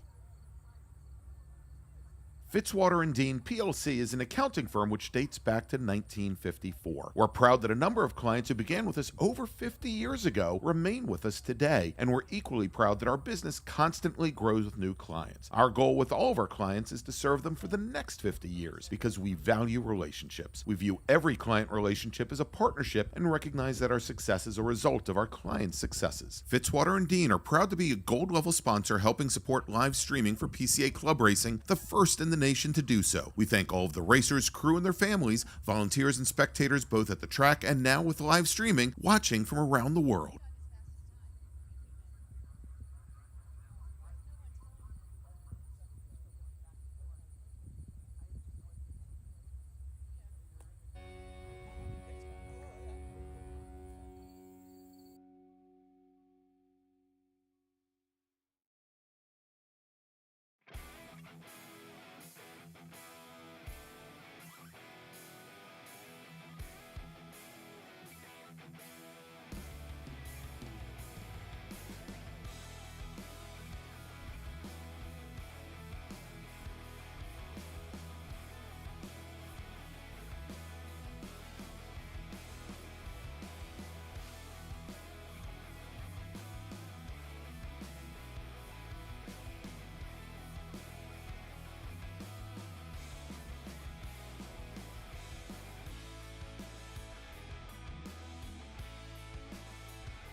Welcome back, everybody, to Summit Point Raceway. It's the 2025 Rock the Summit presented by the PCA Potomac region, the Founders region. And I am Greg Ginsburg. That is Brian Donati, and we're bringing you our first and only race this afternoon here today. But we've got 2 more days of racing action, and this group, our vintage race group, the silver group, they're going to have 2 more races this weekend. Let's run down the starting order for their first race, however. Starting on pole today, driving the number 14 VGTX 1995 911 RSR, it's Corey Friedman. Shane Cease will start on the outside of the front row. He's in the 766 VO Class Porsche 911. That's the green 911. Jared Jacobs in the 531 Porsche 911 SC. That's a 1980 chassis. He's also running in the VO class. He starts third with Paul Amico, also in the VO class. He's in a 1971 Porsche 911, and he starts fourth. Starting on the inside of row number 3, driving the number 27 911 Cup class, 1984 911, it's Jason Nikic with Donald Enger starting 6th. He's driving the number 50 1987 911 in the 911 Cup class. Then we've got Jeffrey Nieblum. He starts 7th today. He's driving the number 249 VO class 1969 Porsche Carrera RS. Scott Bresnahan will start on the outside of row number 4. He's in the 09 VO class car. That's a 1988 911 chassis. Then we've got Eugene Basha in the Pink Pig. He starts 9th today. He's driving the number 23 911 Cup car, or pardon me, 911 Cup class, 1986 911. Dwayne Moses starting 10th. He's in the 641 car, also in the 911 Cup class. That's a 1982 SC chassis. Then starting 11th, Alan Friedman, also in the VO class. He's in a 1973 chassis RSR. Starting 12th today, Nader Fartui in the VU class. He's in a Porsche 914. That's a 1972 chassis. Starting lucky 13th today is David Dean. He's in a 1969 911. He's driving the VO class with Sandy Van Leen, your VO Plus class pole sitter in the 1973 911. He starts 14th. Del Rey 15th in the 521 car.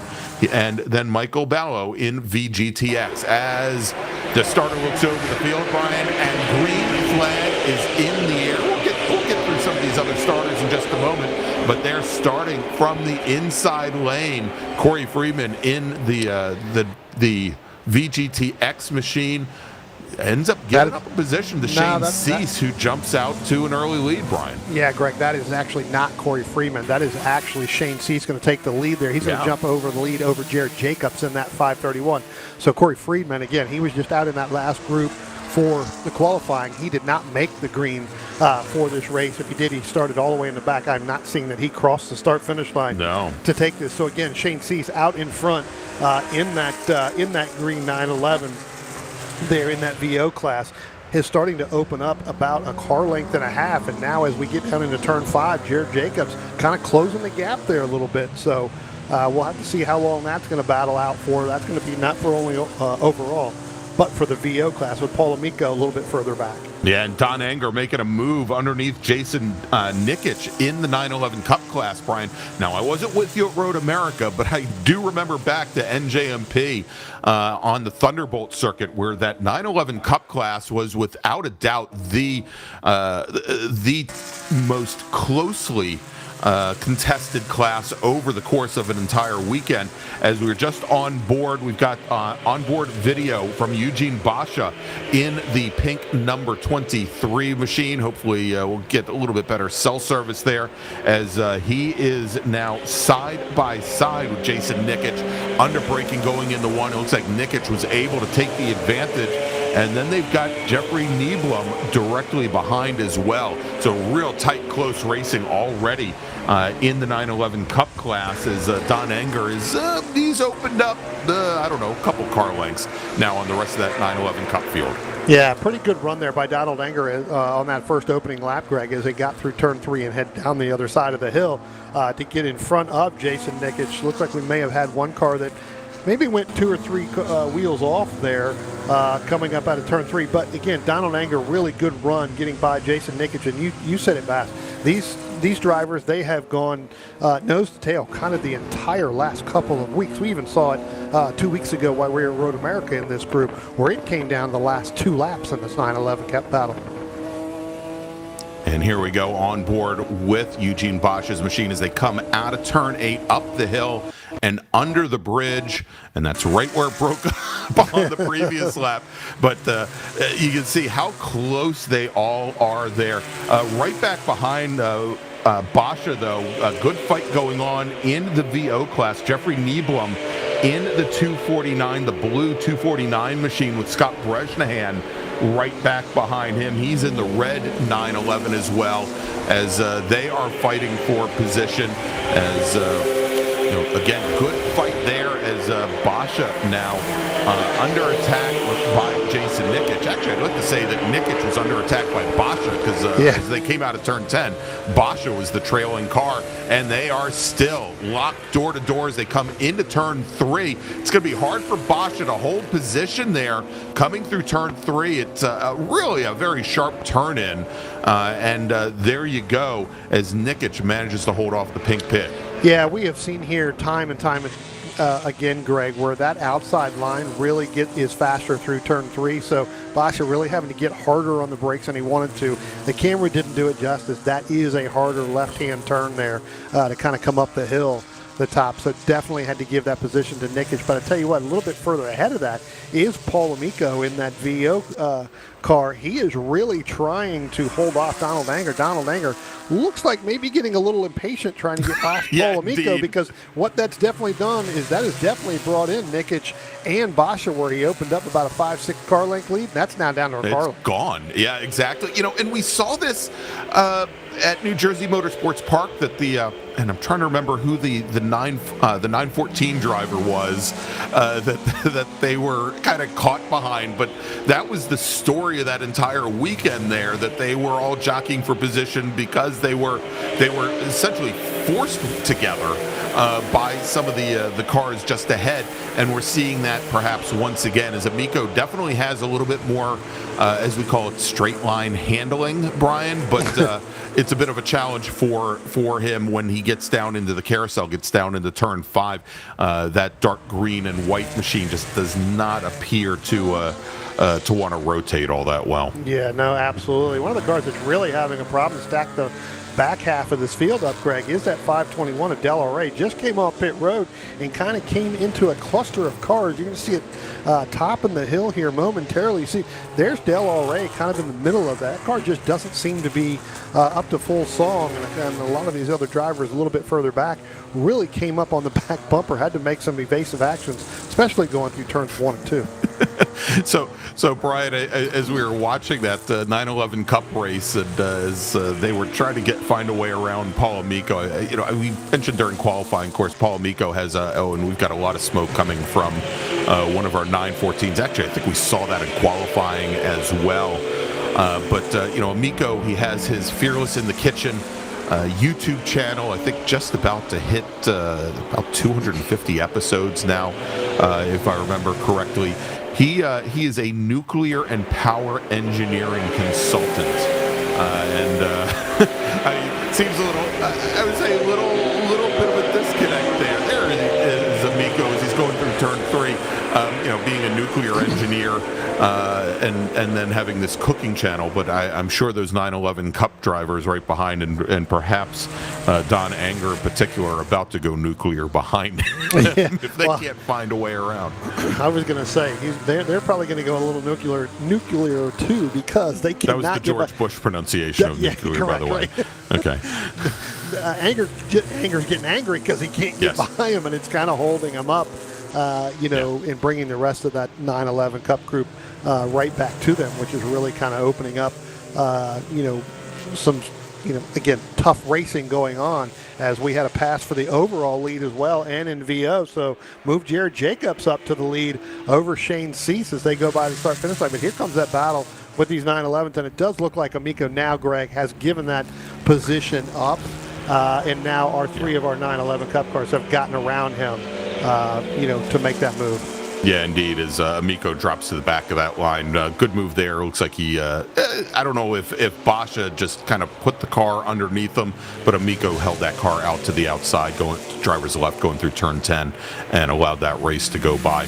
Probably a little less stress-inducing for Paul Amico at this point also, because he doesn't have to continue to necessarily check his mirrors and see what they're trying to do to get around him. And as you mentioned, Jared Jacobs taking over the lead in the VO class from our who ended up being our pole sitter, Shane Cease, in the green 911. So that yellow machine now your leader, and I'm starting to see a lot more oil smoke. I think, Brian, that may be some brake lockup going down into turn 5, but it is. It appears to be oil in a lot of places at this point, and maybe some dust that's been pulled back on the circuit as well. Yeah, that's coming back out of the 78 machine there, Jeff Harridge, in there. So again, you can definitely see that even on the times going through. So as you said, what that does is, as a competitor coming up and you see that, you're not really sure what's being laid down, if anything. You've got to be careful when you try to go around there. All right, so if we jump back up to that battle for the overall lead, the battle in VO, there it is right now coming through turns 1 and 2. Jared Jacobs, your leader. He was your 2019 Porsche Club of America Club Racing Rookie of the Year. But I'm just going to say this: if Cease wants to get around Jared Jacobs, he's going to have to definitely play tough. Not saying anything about Jared Jacobs, the man, but he spent 20 years racing motorcycles, Brian. Yeah. And we know that when you end up racing cars, it's because you laid it all on the line and laid your body on the line racing motorcycles. I don't know a motorcycle racer who's got behind the wheel of a race car who hasn't broken many bones in his body and needs the cage. Yeah, you're going to have to make. Yeah, you're going to have to get around him because he's not going to just let it go. Exactly. He's not afraid of anything at this point. We just saw that going into turn 5. Cease, though, getting a great run out of turn 10. We'll watch here in a moment as they come onto the front straight to complete lap number 7, starting lap number 8. And Jacobs shuffles over just a little bit, about a quarter of a car width, to driver's right. To try and just tell Cease that he's going to have to work a little harder if he wants to outbrake him and going into the brake zone there. Cease opens up the corner, takes the traditional turn in, hoping that he gets a better run out of the corner. And as Jacobs maybe compromised his exit speed a little bit. But Cease, he's going to have to stick right in there, right underneath the rear wing of that yellow 1980 SC. Yeah, I'm not sure how many laps or how much seat time Jared has around this racetrack. I can tell you Shane Cease has got a lot of time around this racetrack, knows this racetrack very, very well, especially in that car. That, not getting through that corner the best he wanted to, as you can see where that's opened up with Donald. But Shane will look to where he can make that move at some point, as you talked about a minute ago. Got through turn 10 really, really good last time. Mm-hmm. Look for that to happen again. A little bit further back, Greg, in that 911 cut, Jason Nikic has gotten around Donald Anger. So starting to open it up that by about a car length and a half. And just as I talked about it, if we look down, if we can, Jordan, down into turn number 1, you can see where the Shane Cease machine in that number 766, he's going to go side by side with Jared Jacobs, down into turn number 1, not going to give it up. He knew where that line was going to be, knew where he was faster, kind of moved a little bit there into the center of the racetrack. And Jared Jacobs now, and Greg, that's a pretty big lead now, so I'm not sure if Jared had to get on the brakes. Yeah, that Jacobs didn't get back to the throttle very early here, and I'm a little surprised by the gap that's just been opened up here. That Cease now, as he opens up about 7-8 car lengths just in this very short span. Well, we'll see if Jacobs can fight back. So I want to jump to another battle if we can. This is the battle in VO Plus. We've got the blue early 70s 911, there you go, and the white cup car. And And here they come under braking. Yep, exactly. Now they've got a driver that's going to complicate things, I think, a little bit here in that fight between Van Leen and Mulligan, and I believe, Van Leen and Fartui, and I think that's Bob Mulligan, who might have just been able to put himself right in the middle of that fight. Actually, let me correct myself. The VO Plus, that's Van Leen and Mulligan, and the other car that just jumped in. I'm sorry about that. I think. It might be Dos Santos, yeah. Yeah, well, I think that battle that you're talking about is a little bit further back. They're just now crossing the start-finish line now. Correct. They actually have Alex Farragut in that 229, another 911 the green 911 kind in there, of in between there. She's kind of backed out, let them go a little bit. So that is your battle for that VO Plus class. Greg, you were talking about going down through turn number 1. And like I said, Farragut getting out of the throttle, letting them go by a little bit with Van Leen and Mulligan. Thank you for cleaning up my mess, Brian. That's perfectly okay. Two cars that look like the identical same colors, and then you had the one car in between. So it's kind of hard to tell, but thanks, I can tell you that they were both Porsches. As now Farragut tries to get back into the middle of this group for this race, and they're going to go really wide, and they're going to open up that corner. And we've seen that a lot here, Greg, where that could be sometimes the fastest way around. And what that's done is that has actually moved Mulligan ahead of Sandy Van Leen in that 118 machine. So, again, as Farragut gets a little bit loose coming off that corner right there, that car not set up probably to her liking as well. No, definitely not. All right, so, Brian, we are now just about halfway through this silver group race, so let's do this. And by the way, this race brought to you by GT Racing as we go back on board with Eugene Basha.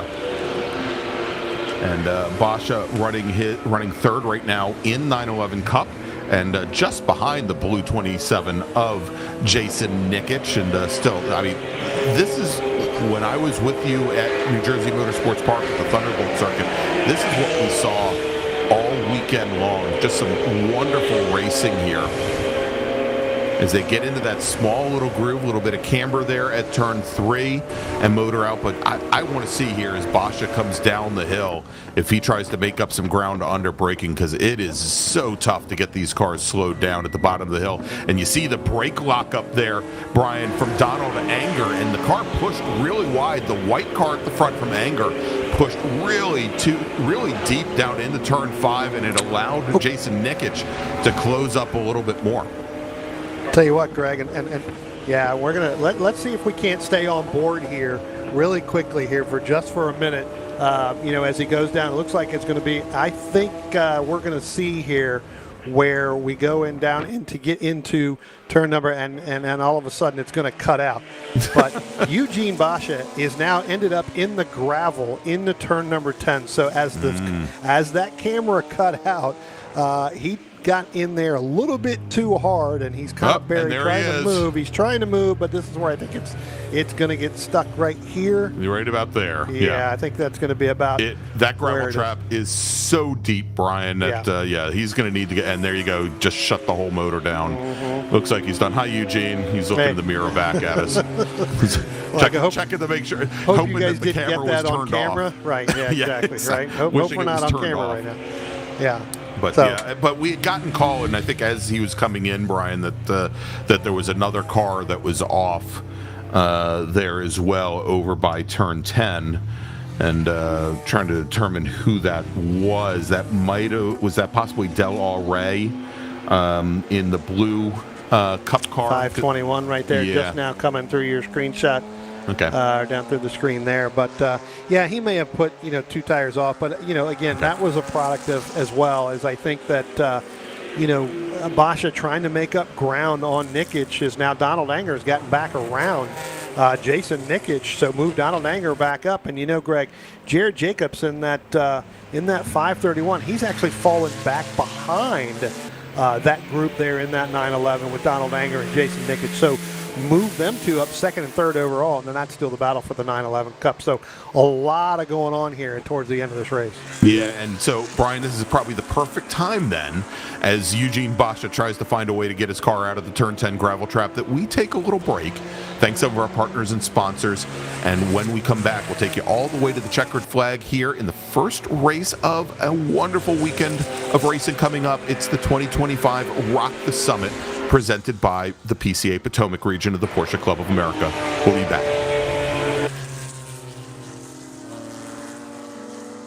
A household name in U.S. road racing for nearly 25 years, Toyo Tires has forged a reputation for winning, performance, and consistency. From the company's legendary Proxys RA1 to the two-groove Proxys RR, they have a history of getting drivers to the winner's circle. Their quality and performance extends beyond the track, offering owners a full line of premium tires for coupes to Cayenne. They are proud to build many of the tires right here in the United States at their state-of-the-art factory in Bartow County, Georgia. We thank them for their support of Porsche Club of America through club racing and the high-performance driver education program. Be sure to check out their contingency program if you race SP1 or Spec Boxster. To learn more about the full line of Toyo tires, visit www.toyotires.com. Stable Energies takes pride in offering racers the very best in motorsport performance and safety equipment since 1978. Owner Bob Kikasik has been a PCA member for over 35 years and started club racing with PCA during its very first season. Located in northern New Jersey, Stable Energy stocks a wide variety of racing gear and motorsport products from top quality brands like O&P, Alpine Stars, Bell, Hans, Schroth, Paget, and Bray Kraus. Stable Energies is a master distributor for Recaro and the U.S. importer for safety devices roll cages, as well as the Eastern U.S. distributor for RSS Porsche performance parts. You can shop with Stable Energies on their website, stableenergies.com. You can call and speak to a knowledgeable salesperson. They're happy to answer any of your questions. Or you can have one-on-one personal attention at their retail location just 10 minutes from New York City. PCA members receive special deals, so be sure to mention PCA Club Racing. Whether your fire system needs to be serviced, you need advice about a new race seater radio system, or you want to try on the coolest looking new driver suit, Stable Energies has yet covered. Motion Control Suspension, or MCS, has proven to be the evolution of premium motorsports damper systems. Their team is continuously developing and refining damper technology that is vastly different from other manufacturers, developed through hands-on involvement in GT and touring car racing. While their roots are in the highest levels of professional sports car racing, their products excel in all environments, from enthusiastic street driving to autocross track days to club racing and far beyond. MCS is much more than just a great product. They have many years of practical racing experience, both on and off the track, extensive knowledge of vehicle dynamics, and an understanding of driver expectations and needs. MCS is proud to be a sponsor of Porsche Club Racing and invites you to lean on their expertise for setup support and consultation.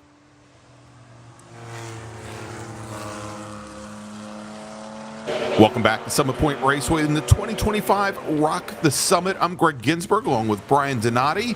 This vintage race, the first of 3 this weekend, presented by GT Racing. And Brian, just as we were about ready to come back from break, we saw another big change in the 911 Cup class. First, we saw Eugene Basha before the break take a ride into the gravel trap, bringing out a local caution there, and we think the emergency services teams have had him forcibly removed. But then Jason Nikic with his problems down at turn 1. Yeah, definitely trying to get in as hard as he could to try to make up a little bit of the gap over Donald Anger, where Donald Anger, really started to open up a little bit, and that was just a product of got into turn 1 a little bit too hot. Car snapped around, went off driver's left, and was able to continue. So that battle in 911 Cup now is that's opened up. That's about a 10.5 second lead for Donald Anger, who continues to battle with Jared Jacobs, and going through there as we were just coming to break. They were coming up on Del Rey, and Jacobs was able to get ahead of Donald Anger. Donald Anger, you could just clearly see it coming out of turn 2, just basically said, you know what, go ahead, you go. There they are right there. You see the gap right there. I'm not racing you right now, knowing that Nikic has gone off because he looked in the rearview mirror, didn't see him, knows he's got a pretty good lead right there. Yeah, exactly. He's got nothing that he has to fight for at this moment. And as we thought, when Shane Cease had gotten around Jared Jacobs, we thought that maybe Jacobs had dropped off the pace a little bit. He's running now about a second and a half off of his fastest lap times. But I wanted to go back to that incident just a few moments ago where we saw Nikic go into the gravel trap at 1. It was right after he had run his fastest lap of the session so far, Brian, and I'm wondering if he just didn't get into the brake zone maybe 2 or 3 miles an hour faster than he had all session, and just, as you said, he was trying to make up ground on Donald Anger, and he probably came in a little bit hotter than he's been coming in, and just ended up just botching the whole braking event down there at 1. Yeah, I mean, you get to a point where you get a good run, and first thing that goes through your head is, man, I really got through there. And I'm not saying this is exactly what happened with Jason, but hey, I really got through turn 10 really good. This is really going to set me up. You go through there, and then you get down in turn 1, you go, uh-oh. Not used to being here this quickly, right? So the eyes go wide, and so you're ended up, just not sure where you really need to be, and you just miss your spot. You miss your braking zone, you miss your turn in, and the car just doesn't want to turn. Yeah. All right, and so that battle that I was trying to get us caught up to a little bit earlier, Brian, in VO Plus between Bob Mulligan and Sandy Van Leen, unfortunately, that has it's not much of a race any longer, as Mulligan now has almost 13 seconds on the blue 911 car of Van Leen. And in VU, Nader Fartui with almost 25 seconds on Dean Druyer. So, again, we'll continue to watch in VO and in 911 Cup, where still very, very close fights going on here. Well, VO Plus, you were talking about it with Van Leen and Mulligan, and Mulligan just able to get through some of the traffic that they came up on a lot cleaner. It's not that Van Leen's time frames are that much difference, although the last lap was about a 2-second difference between Mulligan and Van Leen. But Mulligan was able to get through certain parts of the racetrack and traffic a little bit better, and that separated it out, and now he's got clean air there, so able to really separate himself there in that battle. All right. And so, Brian, as things are starting to wind down here with our first of 3 days of coverage from Summit Point Raceway in the 2025 Rock the Summit, the folks that we're watching right now are vintage racers in this silver group. They're going to lead off our coverage tomorrow morning here from Summit Point. You don't want to miss this, because we're going to have a full day of racing across all 4 of our race groups. And all the action starts at 9:45 tomorrow morning. That's Eastern time, because we're kind of sort of on the East Coast. So make sure to join us. And then we're going to have more action on Sunday. Sunday is Endurance Day here at Summit Point Raceway. And starting at 9:25 in the morning, we're going to have two 90-minute enduros filled with your favorite Porsche racers, so you don't want to miss that. Lots of action tomorrow, lots of action Sunday here from Summit Point.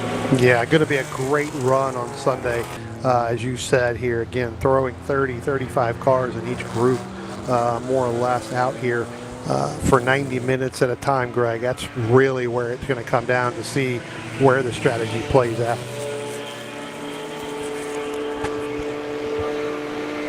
Looks like everybody's kind of gotten single file, here, Greg, just kind of trying to finish up with about 4 minutes left to go in this race here, just trying to really get through it, because, as you said, this is the first group that comes out tomorrow morning. So not only is it the last group of the day on track for on track activities today, but it also, they come right back first thing in the morning as well.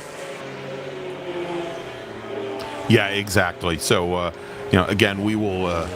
I'm just so looking forward to this. And Brian, as I think has been some of the ads that we're running, mentioned that the PCA Potomac region and this event in particular, Rock the Summit, was the very first live stream Porsche Club of America club race, and you and I had the honor of coming out last year for this event, and I mean it's obviously turned into so much more, as I think this is our 9th event of the year for Porsche Club of America Club Racing, and we've got at least one more event on the schedule, I believe. Yeah, I believe our last one of the year will be COTA in November. So looking forward to that. But again, it's our 9th one of the season here. But it really all, as you just said, Greg, it all started right here. This is where it all came to fruition, and we were able to kind of get this moving. So it's been fantastic to see what the last year has been.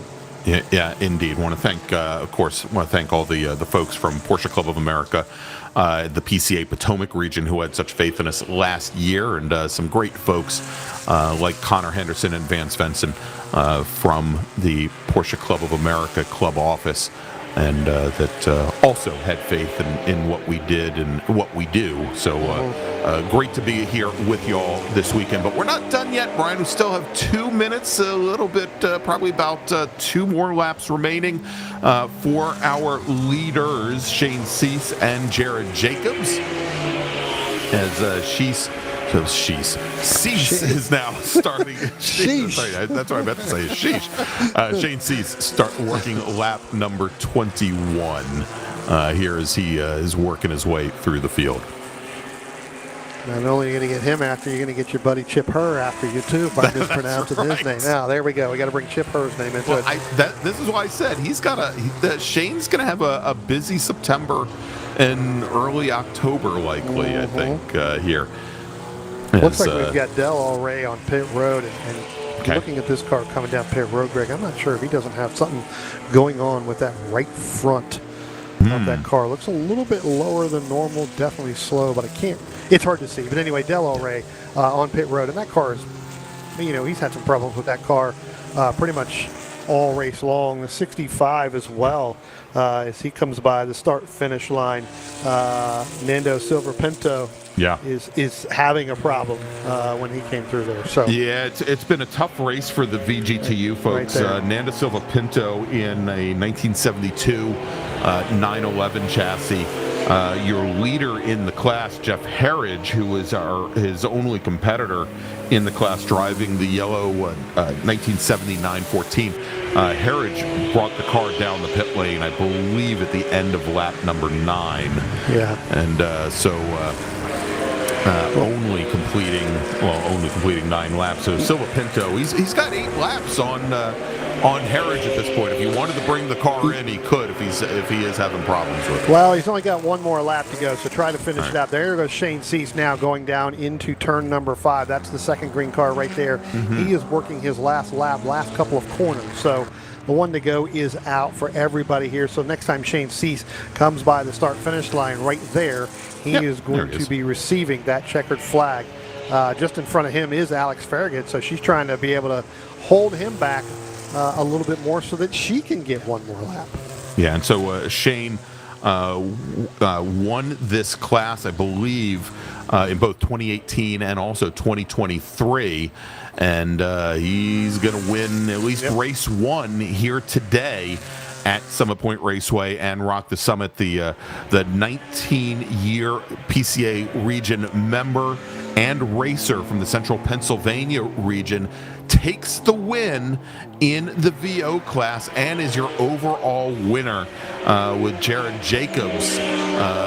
We'll see him coming across the line here in just a few moments along with Paul Amico. There you go, Jacobs right now. There's the yellow 911 crossing the line with Amico finishing in 3rd just now, coming to the painted start-finish line here at Summit Point. They'll finish 1, 2, and 3 in the VO class. Jeffrey Nieblum will finish in 4th with Scott Bresnahan finishing in 5th.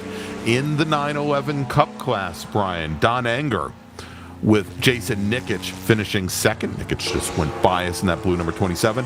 Alex Farragut, great run for Alex in the green number 229 Cup car. Of course, we've talked to Alex a number of times on our broadcasts and she is, like I said, I know she had some challenges at New Jersey Motorsports Park, Brian, but she has in her old chassis, her 944, and also in this 911, a lot of seat time here at Summit, and she's definitely picking up the pace. Nate Dos Santos finishes in fourth, just off the podium in 911 Cup, with Lenny Stan finishing fifth.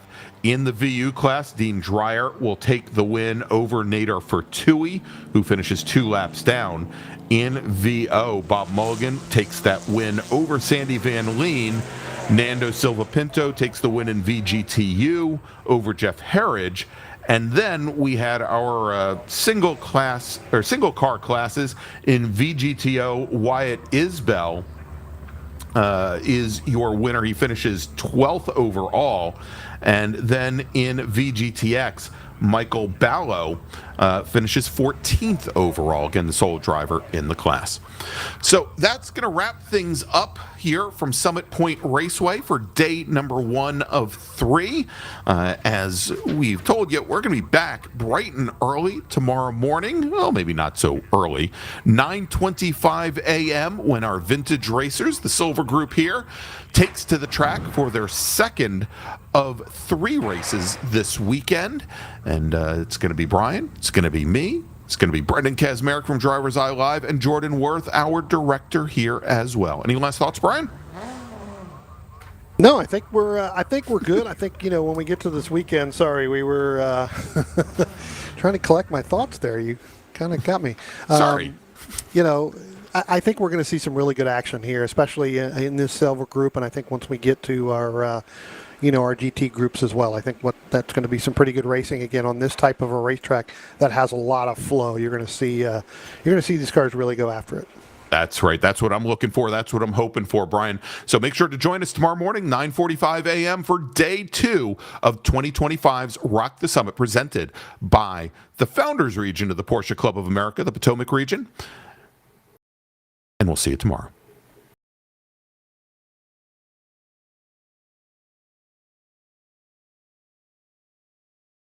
Pirelli and Porsche have been a winning combination around the racing world for years. Pirelli is proud to bring that relationship to PCA Club Racing yet again in 2025. Make sure to see the guys from Frisbee and find the right Pirelli tire for your vehicle, or check them out on the web at frisbeeracetire.com. Pirelli powers nothing without control. When you pack up from the raceway and head home on the highway, remember that the engineering excellence Michelin strives for in racing is applicable to our passenger and light truck tires too. Michelin is proud to continue its national sponsorship of Porsche Club of America and Club Racing. Michelin, because so much is riding on your tires. Looking to decrease lap times on the track without an engine overhaul? GT Racing has a wide range of fiberglass and carbon fiber body panels, along with European racing headers, exhaust systems to lighten your car and accelerate all the potential horsepower of your engine. Time for a change? Convert your 944 into a turbo or a 924 GT, or your 911 to a 911 RS, RSR, or 935. Talk with Joel at GT Racing. He'll help you choose the winning combination of lightweight Porsche parts and header systems to set you on the right track. GT Racing is your one-stop shop for your Porsche needs.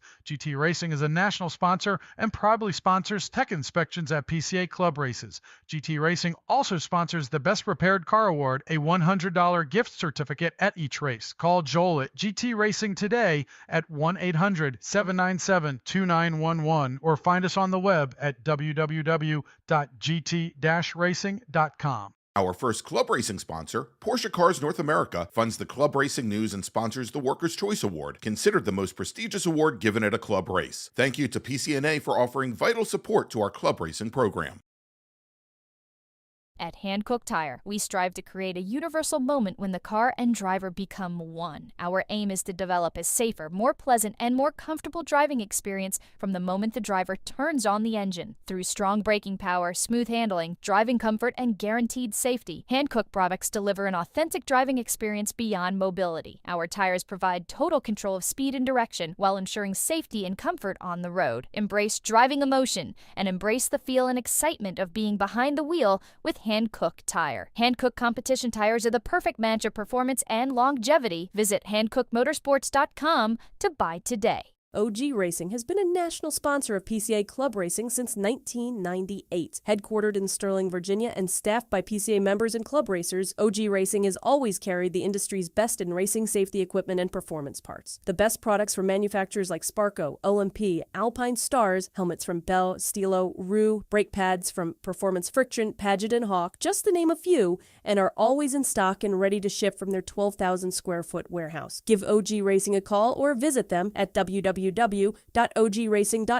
and sign up for their newsletter. We're not just a one-off experience, we're a call to freedom. We're a place in people's minds where everyone can unleash their wild side with a passport to a world of possibilities, a spirit that breaks all the rules, uniting the famously bold and spirited essence of tequila from Mexico with the much-loved richness of peanut butter. Manibal is the bold embodiment of the party animal within us all. Here is where the ethics starts. Tequila can be purchased nationwide at manibaltequila.com. Club Reg is a supporter of PCA Club Racing and the provider of all registration for each of our races. ClubRegistration.net is a unique service because we put all of our customers first. You can use our services for free or with a small credit card handling fee. How can you go wrong? Included with both are custom solutions tailored to meet your needs. Find out more information at ClubRegistration.net.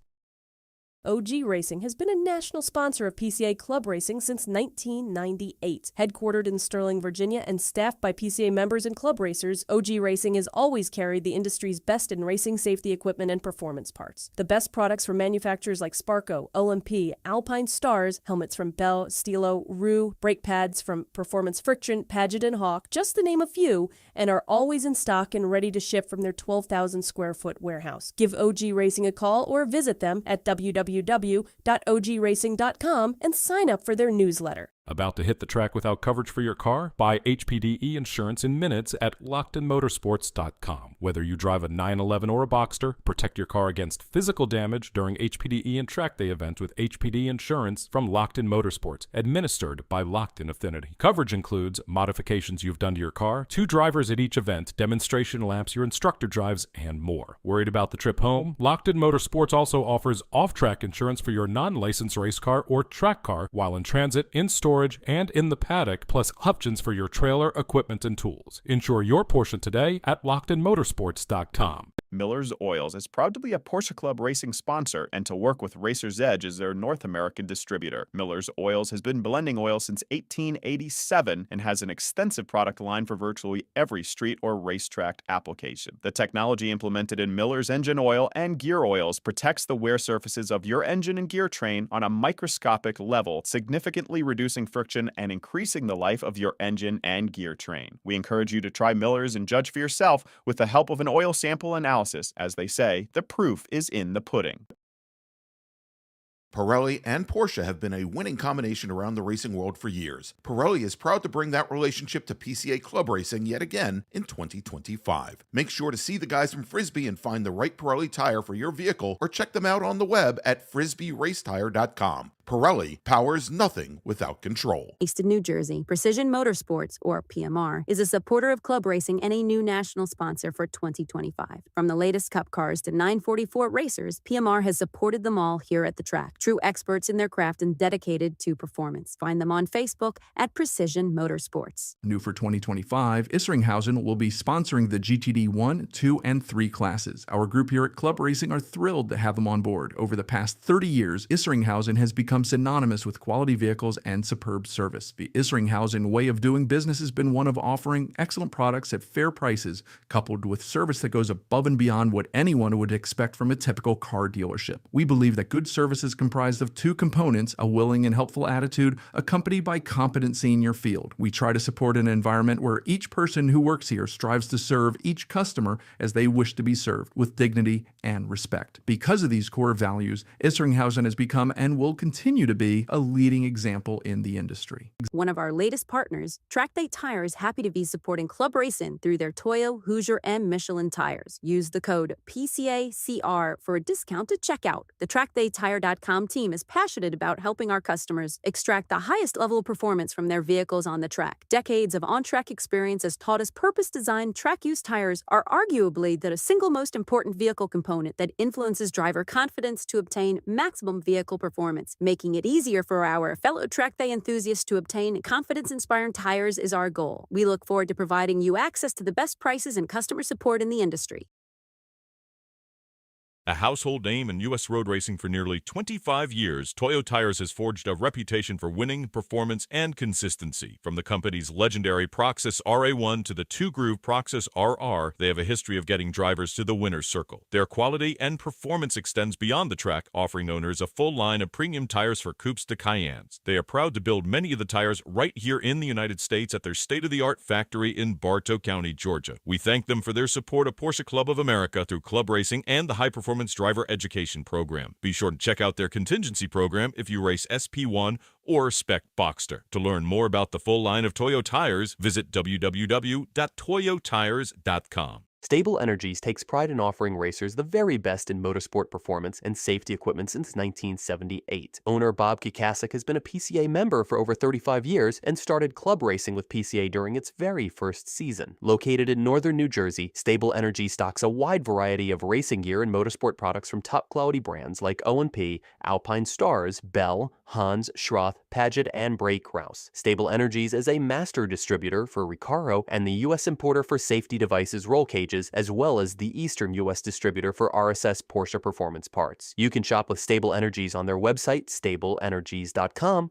You can call and speak to a knowledgeable salesperson. They're happy to answer any of your questions. Or you can have one-on-one personal attention at their retail location just 10 minutes from New York City. PCA members receive special deals, so be sure to mention PCA Club Racing. Whether your fire system needs to be serviced, you need advice about a new race seater radio system, or you want to try on the coolest looking new driver suits, Stable Energies has you covered. Motion Control Suspension, or MCS, has proven to be the evolution of premium motorsports damper systems. Their team is continuously developing and refining damper technology that is vastly different from other manufacturers, developed through hands-on involvement in GT and touring car racing. While their roots are in the highest levels of professional sports car racing, their products excel in all environments, from enthusiastic street driving to autocross track days to club racing and far beyond. MCS is much more than just a great product. They have many years of practical racing experience both on and off the track, extensive knowledge of vehicle dynamics, and an understanding of driver expectations and needs. MCS is proud to be a sponsor of Porsche Club Racing and invites you to lean on their expertise for setup support and consultation.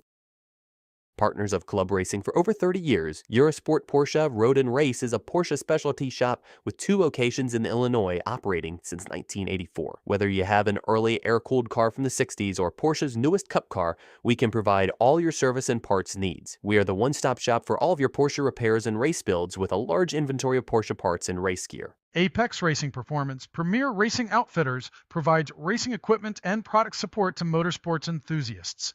A member of PCA since 1991, Clark Hammerly and his wife Linda both hold competitive racing licenses and install, use, and test the equipment they sell. This enables them to provide unbiased technical assistance on installation and use of their products. From helmets and race apparel to personal cooling and fire systems, Apex Performance also stocks performance friction brake pads for all Porsche applications. They invite you to visit their showroom in Merle's Inlet, South Carolina, shop online at www.apexperformance.net, call toll-free, or view their track schedule online. Mention PCA Club Racing to receive a discount on your next purchase.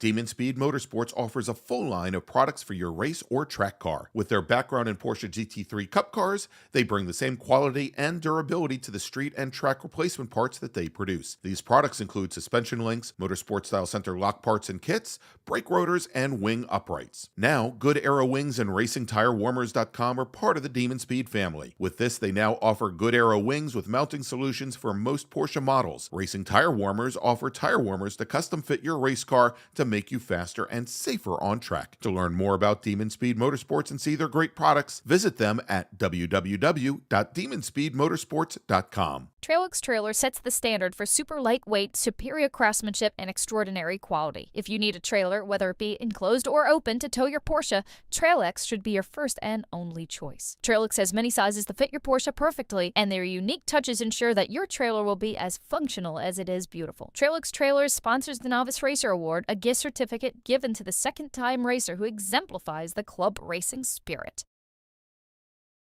Founders Region Racing is comprised of dedicated PCA Potomac Founders Region members who have united to become a gold-level sponsor for 2025's Rock the Summit. We're proud to support this premier event for our region and thank the hundreds of volunteers, racers, crew, and spectators who make this event the best club race in the nation. As we say, it's not just the cars, it's the people. Here's to Rock the Summit 2025. Kansas City region is excited to host their second annual club race in the rolling hills of the Ozarks. The 2025 Race the Roller Coaster Club Race will be held on September 27th and 28th at Ozark International Raceway. The challenging 3.97-mile, 19-quarter course has almost 1,500 feet of combined elevation change per lap. The track is in Gravois Mills, Missouri, a few hours from Kansas City. There will be 3 sprint races, one on Saturday, followed by a happy hour with drinks and refreshments, and 2 on Sunday. Both days will have charity parade laps during lunch and give friends and family a taste of the roller coaster. The points races at this club race will earn points towards the 2025 Mid-America Series as well as the 2025 PCA National Championship Points Series. Register at clubregistration.net. With almost 250 episodes and counting, Fearless in the Kitchen, a YouTube cooking channel by Paul Amico, is dedicated to sharing hints on cooking from the heart and head with ingredients from around the world. Paul's cooking is his passion and he wants to share it with you. Although there are recipes, Paul's emphasis is on creating from what you have on hand at the time as an inspiration and using old, new, and original techniques. Just grab stuff and make it work. That's where the name comes from, Fearless in the Kitchen. Paul provides ideas on variations of the dishes, but really hopes that you'll see opportunities to put your own twist and add the flavors and ingredients that you prefer. No fancy video effects or editing, just clear and easy to follow demonstrations, so come and join along on this voyage. Paul tries to post a new episode every Saturday and hopes that you enjoy. As a platinum sponsor of this year's Rock the Summit 2025, Paul's recipes will be featured at the Friday Volunteer Dinner as a thank you to the hardworking and dedicated volunteers who make this event possible. The last PCA East Coast race of the season is at Carolina Motorsports Park, October 17th through 19th. The Carolinas Challenge is held at the 2.3-mile road course that's about an hour south of Charlotte.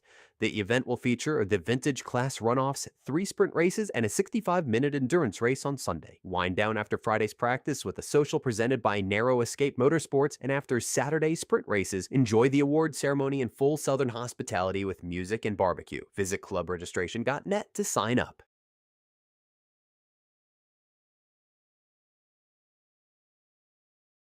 At Foundry Wealth Advisors, we believe that every client deserves our full and focused attention, the kind of attention required for smarter decision-making and effective goals-based financial planning. The atmosphere at Foundry Wealth Advisors is one of camaraderie and collaboration. Our people work together intensely, giving you a top-to-bottom, big-picture perspective. At Foundry Wealth Advisors, we view wealth management differently. To us, it's not only about investing your money, it's about investing in a relationship. Redefining wealth management means we really get to know our clients, their businesses, and their needs, and that we take a bird's eye view of your financial picture. Ask the right questions and hard work to help you understand the issues and risks you face. Our clients call us their financial therapists or their personal CFOs, but no matter how they describe us, it's clear they're experiencing a different way of working. By remaining in continual contact and checking frequently, we're able to achieve the type of working relationship where there are no surprises, which means our clients are able to make a more informed decision in achieving their goals. Foundry Wealth Advisors is proud to be a platinum sponsor of this year's Rock the Summit 2025, and we thank all the volunteers, racers, and crew for their participation.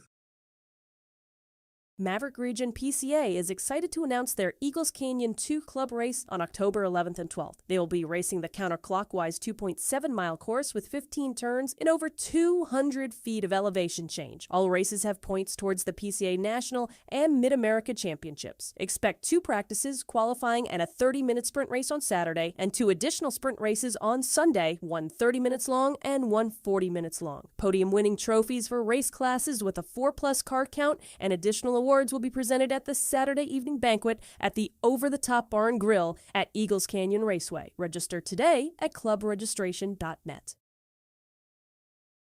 The Aaron Levitas Foundation was founded to prevent sexual assault by educating youth about boundaries, consent, and empathy using restorative approaches. Our mission is to reduce the incidence of sexual assault and help those who have experienced it heal. If we can stop sexual harassment early, we can reduce sexual assault and rape. To learn more about our many programs and initiatives, please visit our website at aaronlevitas.org. The Aaron Levitas Foundation is honored to be the charity partner for this year's Rock the Summit PCA Founders Region Club Race. We thank all the racers and volunteers for helping support our cause. Please check out our auction in person or online by scanning the QR code. All monies raised help support our mission.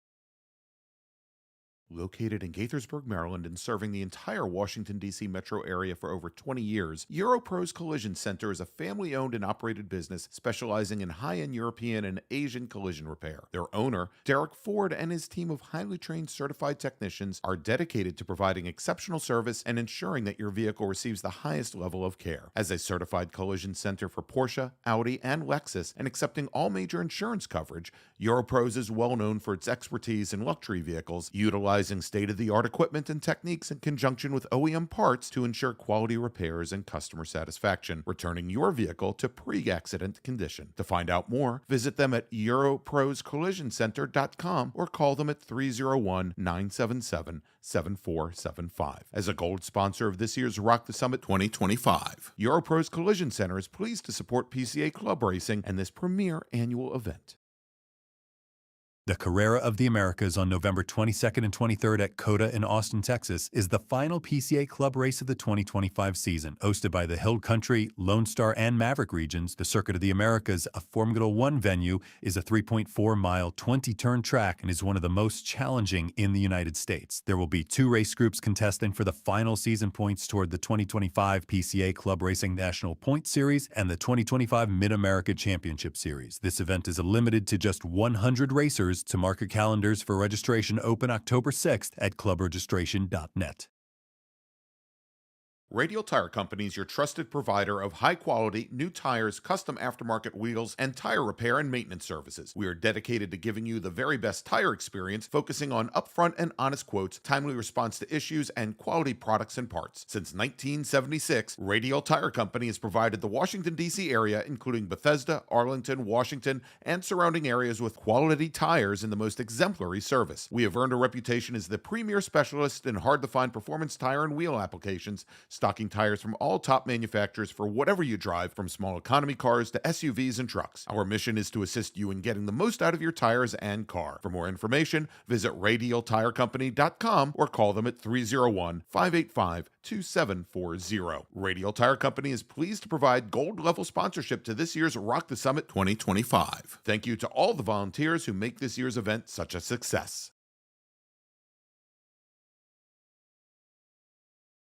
Decision Technologies' experienced team of engineering and management specialists have significantly contributed to a wide array of crucial Department of Defense initiatives. Our streamlined management structures flexibly respond to customer requirements. Decision Technologies is driven by the foresight and knowledge required to advance the technical capabilities of our clients and help the nation succeed in most critical missions. Using a total systems approach, Decision Technologies provides high-quality, cost-effective technical support services. Decision Technologies' capabilities include system performance assessment, requirements definition, design trade studies, system architecture analysis, cost schedule trade studies, risk assessment, and operational evaluation. We match our capabilities to the needs of our customers. To see if they're a match for you, visit decision-tech.com. As a platinum sponsor, Decision Technologies is proud to support Rock the Summit 2025, the PCA Potomac Founders Region Club Race. We thank the 100-plus volunteers, the event planning team, and all the racers for this year's event.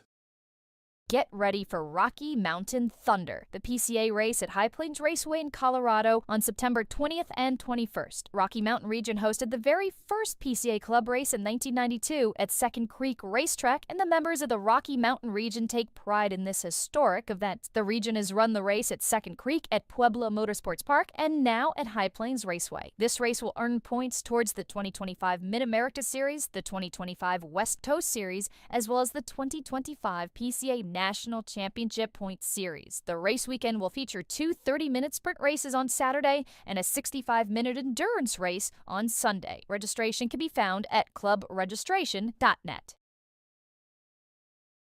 Fitzwater and Dean PLC is an accounting firm which dates back to 1954. We're proud that a number of clients who began with us over 50 years ago remain with us today, and we're equally proud that our business constantly grows with new clients. Our goal with all of our clients is to serve them for the next 50 years because we value relationships. We view every client relationship as a partnership and recognize that our success is a result of our clients' successes. Fitzwater and Dean are proud to be a gold-level sponsor helping support live streaming for PCA Club Racing, the first in the nation to do so. We thank all of the racers, crew, and their families, volunteers and spectators both at the track and now with live streaming, watching from around the world.